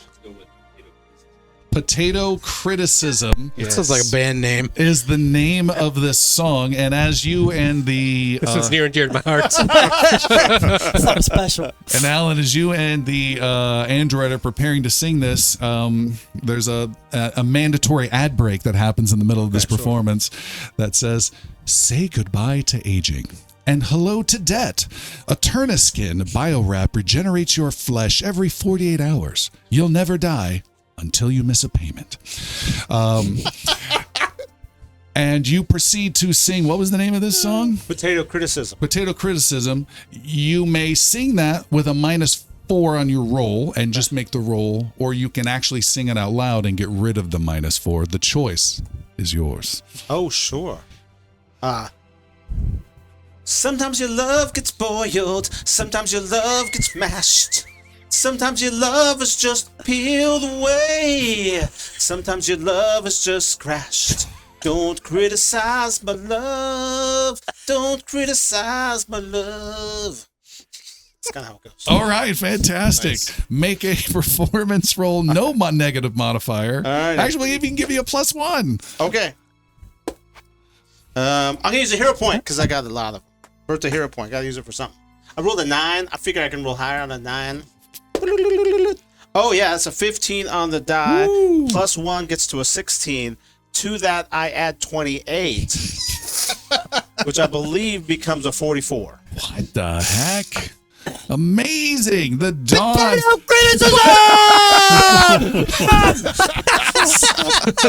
It's a crowd favorite. Oh, that's fantastic. You're just a little sweet pat of butter on my lap. The Dawn is ecstatic. He's singing along with you. It's a childhood favorite song of his when he was a teen. And after the performance, your dancer lady says, "The Dawn wants to see you." Oh, I want to see him too. I had a friend named Dawn when I was younger. And you make your way, your maid taken up by the thug, who pats you down uncomfortably, since you're a diminutive, really diminutive fellow.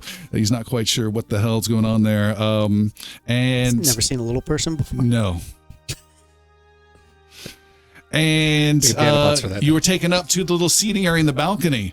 And the big Don is there, and he says, "Oh, you sing so good! I love your songs. Thank you so much. I appreciate that. You sing like a little angel, That's true. screeching in my heart." That's what I aim for, is heart screeching. Where did you learn to play like that? My mom and dad, they were in a band. What was their band called? Maybe I heard them before. The Quintillions Quartet. There is a loud bang at the door, and you see there are 6 rival gang members charging in, and the Dawn ducks and bullets are sprayed. Make a reflex save 28, please. 28. That's a big number. 2. I got a 19 on the die with a 21 that gives me a 40. Jesus Christ. Can you describe how you expertly avoid the hail of murderous, assassinating gunfire? Oh yeah, so like we're up on like a balcony, I assume like on a table, and I'm very quickly able to dive and roll under the table, and actually I'm behind the fat calves of the Dawn, and his meaty kingpin calves are all the defense that I need. All right. Like just gripping the back of his pants as I huddle with my head tucked between into his like knee pits. Knee pits. Just like John Wick. Another great band name. There is a nether boom, but this is the sonic boom of a hover car chase overhead. The same one carrying the Scorpion. Hemlock, you open your eyes, laying down on top of a mat on the roof of a skyscraper. I have a picture here of said roof. Cool. It is lightly raining, and there is a strange woman laying on the ground behind you, getting the gear ready and staying very low. She hands you a pair of binoculars. There. Okay. I think it's there. It's confused, and out of place. Hemlock manages to take the binoculars up to his eyes and look in the direction that was pointed to. All right, you look and you can see across the way there is a high-speed hover car weaving its way through midair traffic, escorted by several corporate attack drones. She says, "Target's already moving. Now they got to pay us double if you make the shot." And she slides, staying low, a slick-looking sniper rifle in your direction and takes the binoculars back from you. He's going to be backseat middle. Matter of beauty. And yeah, Hemlock takes a minute to look at the gun. It is a chrome-plated, awesome-looking sniper rifle. It's got weird screens you've never seen before, but it does have a trigger and a sight to look through. That's all he needs. Middle back seat. Affirmative. And he looks at the scene, trying to find his target. You see this vehicle. It's heavily tinted, hard to see. You can make out some forms. It's going to be a challenging shot to make, but you can make it if you so choose. Heck yeah. Make your shot. You're going to have to roll pretty high to score the hit. Go ahead. Click. Nothing happened. The safety. Never heard of a safety before? No. It's on this side for this model. Okay. And he'll click the button he thinks is the All safety. right. It just got a little harder. The vehicle's further away. I'm going to use a hero point. You have 3, by the way. Because Galen had Hemlock got 1 earlier in the night. Yeah. Yeah. But how's that make 3? You start with... Oh, I'm sorry, you have 2. Yeah. My bad. Fuck. 31. With a 31, there is a crack in the air as the rifle fires. You miss and hit the vehicle, but not the target. There's a crack in, or there's a hit on the back of the vehicle, and then it starts to quickly bob and weave and disappear down in. Can I take another shot? Let's go ahead and make another shot. You need I'm going to say 40. You have another hero point? You do have another hero point. It's disappearing fast. Click. Nothing. 42. Yes! Really? You were not supposed to pull that out. She says out loud next to you. She says, "Holy, how did, oh no. There is bloody gore. You have absolutely taken out the Scorpion, but two of the corporate security drones turn around and immediately start looking for you, zooming in on your area. You see little green lights, dots appearing all over you and her, and she says, "We gotta go, go, go, go, go, go, Let's go!" go. And you start running, and she runs across the rain-slicked rooftop and leaps Trinity style from one roof to another. You can go that route, or you can take the much slower fire escape down. No. Oh, and by the way, you're incredibly bewildered by everything that you're seeing, of bright lights and cityscape and Crazy. everything. No, I'm gonna follow her. All right, make an acrobatics 30.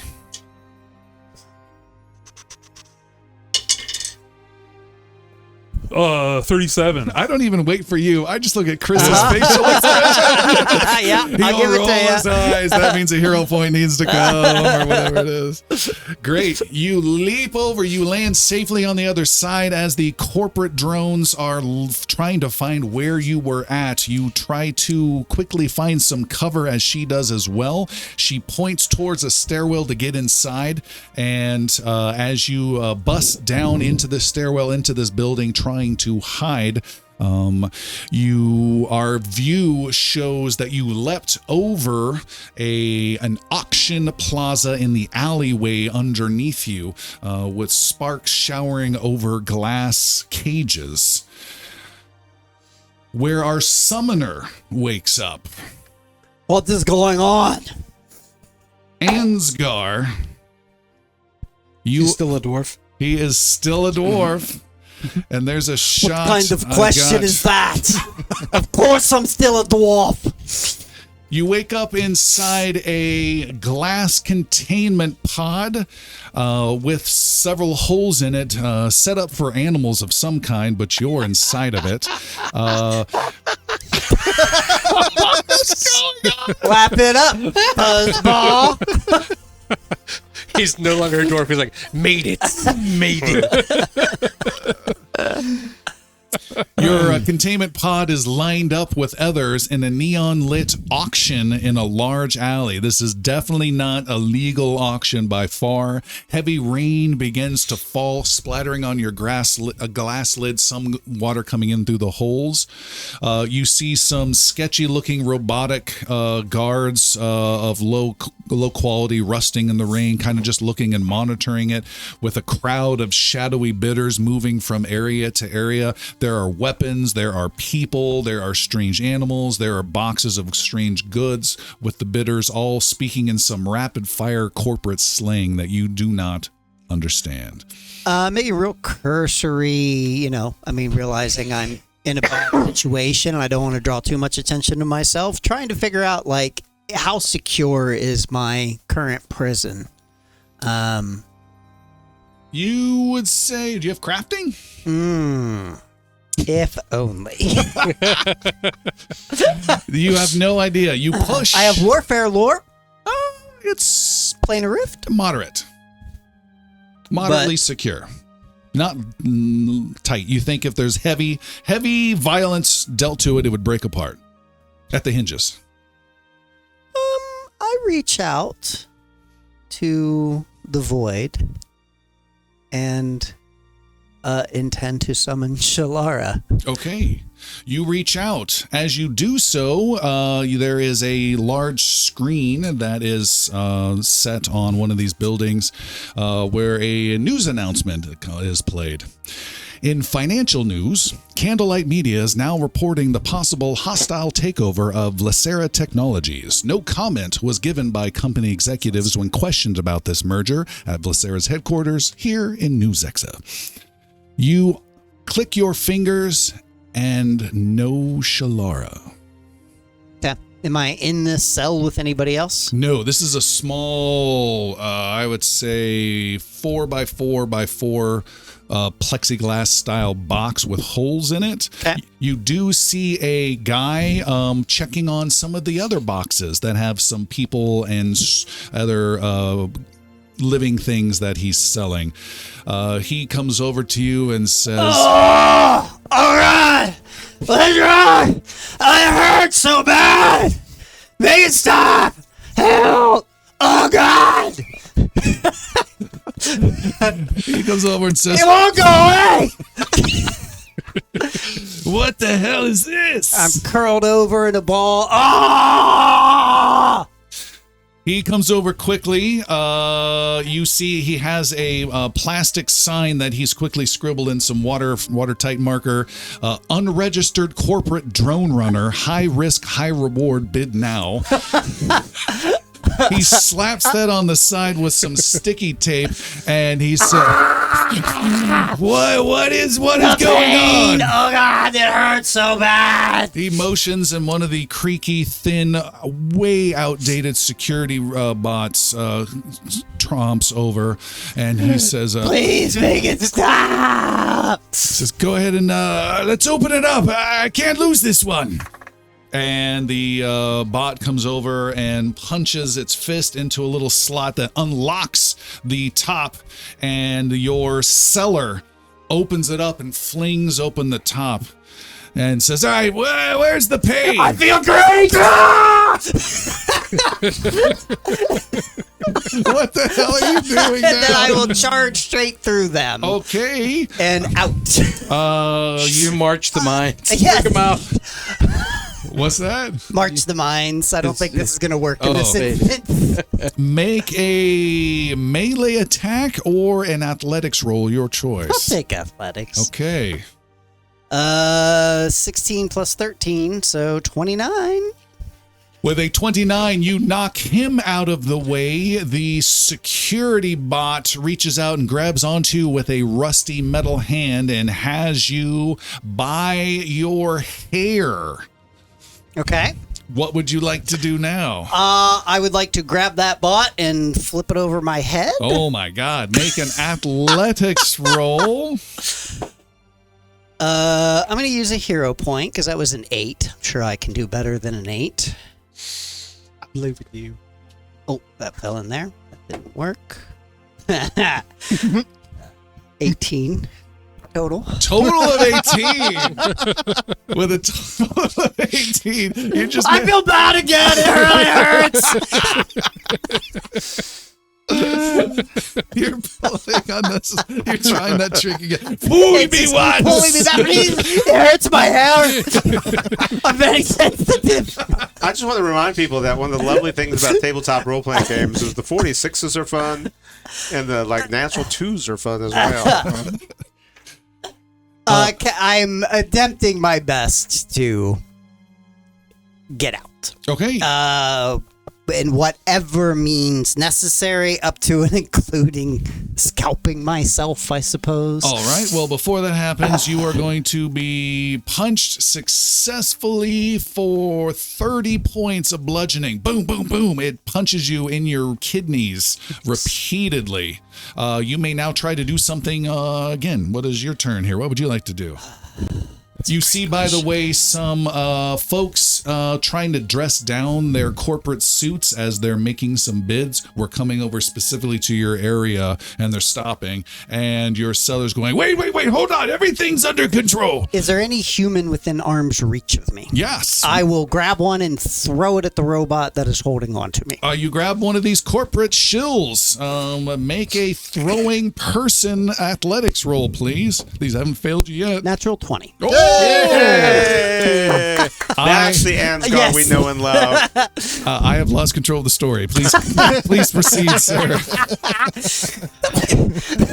You weren't supposed to be able to do that. Corporate shill! I don't even know what that means.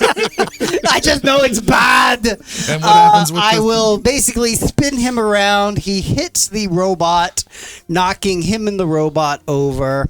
And then leaving a clear path where I can sprint out of this area into a complicated labyrinth of side passages and passageways and narrow areas that my live small body allows me to escape through. Fantastic. The security bot stumbles backwards several times, being cursed at by your seller until the bot slams into a sterile glass-faced tower where the wizard Zaldor awakens. Good. How's this picture for you? Oh, man. That You is are a medical lab. You are strapped to a levitating gurney inside a blindingly white laboratory.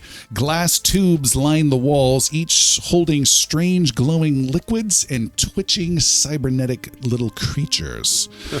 A pair of chrome-faced scientists chatter in a strange electronic language you don't know, while above you a huge mechanical arm is lowering a pulsating device towards your chest, clearly about to upgrade you. Oh, no. That's... Oh, dear.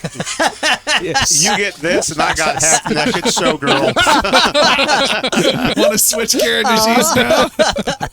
I'm very curious though. Is he still in the hat? Oh, wait. Their floppy hat is locked in a transparent security case across the room, guarded by weird floating drones that are trying to scan it to see what its purpose is. Excellent. There's a tie. Great question. Thank you for that. All right. On a... right, yes, so... The pulsing. Is that entirely necessary? Is there something that we could undo, perhaps, and discuss exactly the needs for it before actually administering it? I'm not against it. I just want to know entirely its purpose so that I might be able to offer a solution and or improvement. One of the chrome-faced scientists hears you speaking and comes over and leans over you on the table and flashes an animated image of someone talking to you on his face, but it's not his face. It's a screen. Perfect. And it looks like a regular-looking, all-American, white male scientist-type guy on the face. And he says, "Relax, we are here to help you. We will make you feel much better once this procedure is completed." Yes, and what is the procedure? You will have your innards removed, and they will be cleansed and used for additional purposes, and you will be upgraded to not require them in the future per your signed agreement. And you see there is a flash on the face of a contract that does say signed by Zaldor, Wizard of the Seventh Tower. The whole thing's on there, and I agree to this upgrade. Exactly what does the upgrade result in, other than not needing my cleaned innards? They start to show you a PowerPoint presentation developed by AI, by the way, of what it should be. But that, unfortunately, is superseded by an advertisement that flashes on its face. The advertisement goes like this. Lost something? Lose everything with Mind Wipe Deluxe. Erase your bad debts, your ex, or that embarrassing karaoke night. Now with 20% less collateral brain damage. And then it flashes back to the rest of the procedure, and you've lost track. It cut out all the good parts. Oh, it didn't pause. Okay. And you notice one more thing. You have no magical power of any kind whatsoever except... Says you! Flourish! Except you feel like you've got a little bit of cantrip level 1 power within you. Just a little? Do with that as you may. All right, let's see. It's been 6 plus 8 plus weeks, and Zaldor doesn't normally use cantrips. So as he's taking a look, there's Acid Splash, and there's Daze, which might be interesting. There's Mage Hand, which is always useful around, and then there is Ignition. Also, Electric Arc. That one sounds fascinating. How many of the chrome-faced doctors and dose doctors, and then the one mechanical arm that is seeking to pulsate and There's an remove my arm innards? being dropped down from above. Let's start with an electric arc. They have to be within 30 feet. Done. 2 creatures. Sure. Launch. Okay, that's a reflex Basic save. reflex save. Fail and fail. Mid rolls, 10s and 11s on their rolls. Fail and fail. You zap both of these. They do not have resistance to electricity. That's vulnerability to electricity. Fantastic shame. So we're going to add 1, 2, 3. That is 7 there. No, that's 8 plus 7, 15 points of electrical damage. To each. One of them drops unconscious on the floor. Another drops unconscious on your thighs and is splayed across you, falling on top of you. Uh-huh. As you are still strapped to the table and an arm still coming lower and lower and lower towards your chest. And it has a little buzzsaw now. Oh, good. It's speeding up then. That's what we were looking for. I'm going to cast one other little cantrip, Mage Hand. Okay. And I will grab the collapsed robot in front of me, the one that's there, and I will pull him just pull him on top of myself, just like a robot Dr. Blankets, right over the middle of old Zaldor. All right, you do so. There is a horrific cutting sound as this. I'm so sorry. As this being made of metal, electricity, and blood and flesh is torn asunder from above, you see a screen across saying procedure has begun with a 2-minute slow countdown on that procedure as blood is flying all over the place. 2 minutes of your life. Hold you a little closer. Just hold you in place. I'm so sorry. Is there music playing while this is going on? He slowly wakes up. No! It's only 1 minute and 30 more seconds left. You're gonna be fine. Your duodenum is being removed now. That's your pancreas. There's all sorts of gore happening and squishy noises all above. You are splattered from head to head with nastiness. And then the buzzsaw retracts.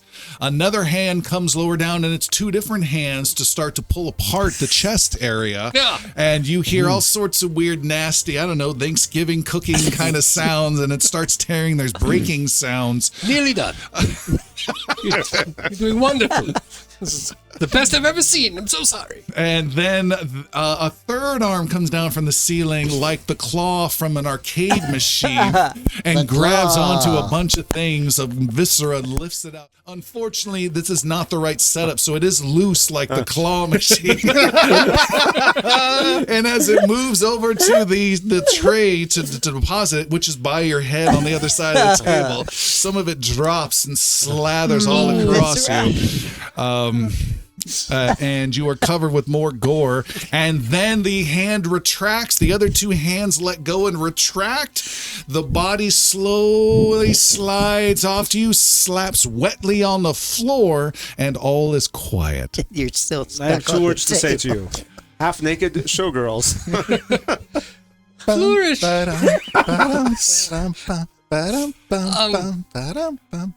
Zaldor starts trying to manipulate the mage hand to see if he can undo buckles and straps. Just a little to the left. Just try that one there and undo it and just lift. Unfortunately, it can't do that delicate work. You have to do more larger motions to make some of this work. Yeah.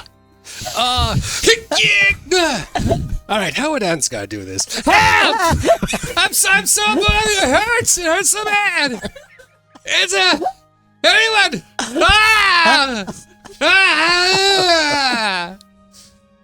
Right. If they didn't come during the 2-minute procedure, I don't think they're coming now. Screaming of the 4 individuals. Zaldor will attempt to wriggle. To work his way out, to be a bit athletic. It's not normal, but it's something I can try a bit. You can make an athletics or acrobatics roll. If you make acrobatics, it is +4 due to the slippery gore. Let's be acrobatic. Okay. I'll try to do it like I saw it once in the movie or the play show. Well, I rolled a 6, but I've got 3 hero points, so I believe I'm going to use one of those. Not that much worse. Please, let me find. I'm Zaldor. I rolled a 19 with the +4. That's 23. I'll add my measly little 20 of acrobatics to make it a 43. Wow. You start wiggling and wiggling and wiggling, and you hear an unsettling, snapping metal sound from beneath you on this table, and it starts to cant downwards with your head pointed down, and then slowly you just slide out of the restraints, splatter onto the floor with some of of the rest of the gore, and you are now half naked, standing in the sterile room. What would you like to do? Sterile. Formerly sterile. Formerly sterile room. Oh, and by the way, there's a countdown. It's a sterilization procedure beginning in T-minus 5 minutes. That's probably Rinse about cycle. me. I would like to retrieve my hat. All right. Nice. You go over and are able to get to your hat. You start moving and hitting and touching, and finally this little glass partition drops. You snatch your hat out of this little containment area. Now you are naked, almost. Naked hatted man. That's all I need. Hat and socks. That's all you have. Zaldor uses his hands, looks around the room, finds what looks to be large glass doors, I assume, or at least large windows that I might be able to move through, and perhaps defenestrate myself if possible. Love to throw that word in whenever I can. Yeah. Good job. And will cast ignition. Yes, that's the right face. Everyone else. For what purpose? It was a what now? What are you doing ignition for? I'm going right towards the glass, and I'm going to heat the glass to move through it. Everyone knows electricity does not conduct through glass, my dear child. However, ignition, that's all sorts of good. Which, there we are. So it would be a reflex save, I believe. All right. It fails its reflex save. Fantastic. I'd say And- critically. You are able to get through the window successfully. It is sometime later when, Vessel, you have gotten free of your responsibilities and have escaped the neon chapel as well as the thugs there. You still have a few of those healing nanite packs on you.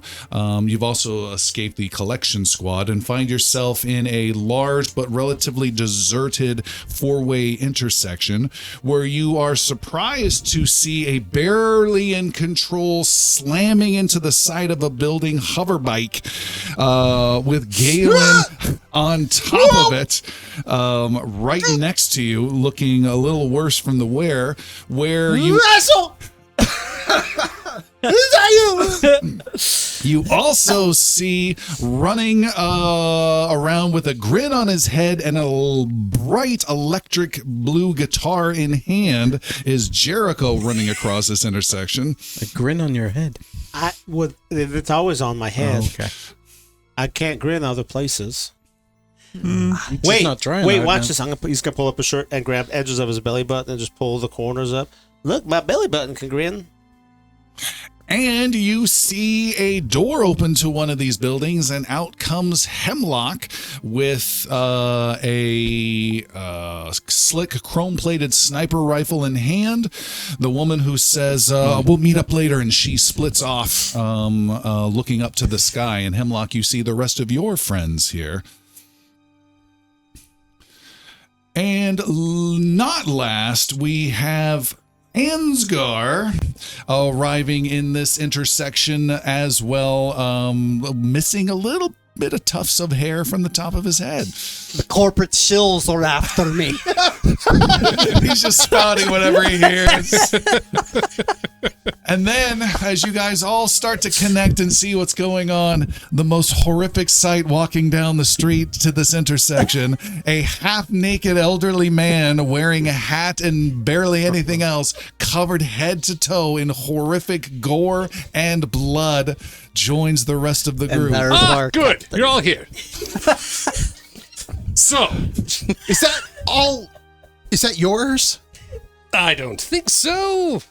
Except for the hat, if that's what you mean, because of course. I am Zaldor, Wizard of the Seventh Tower, Keeper of the Wind Spheres of the Thousand Isles, Don't shake around so much. It's very distracting. and Captain of the Wake. Crew, it's a pleasure to see you again. I What can have we smell done? you. We Where the are. hell are we? I think we need to find a place quiet where we can speak instead of out here in the middle of There this is a street. honking sound and a vehicle, I'm walking here. a ground delivery truck honks and then comes and stops. And the driver says, Hey, which of you is Hemlock?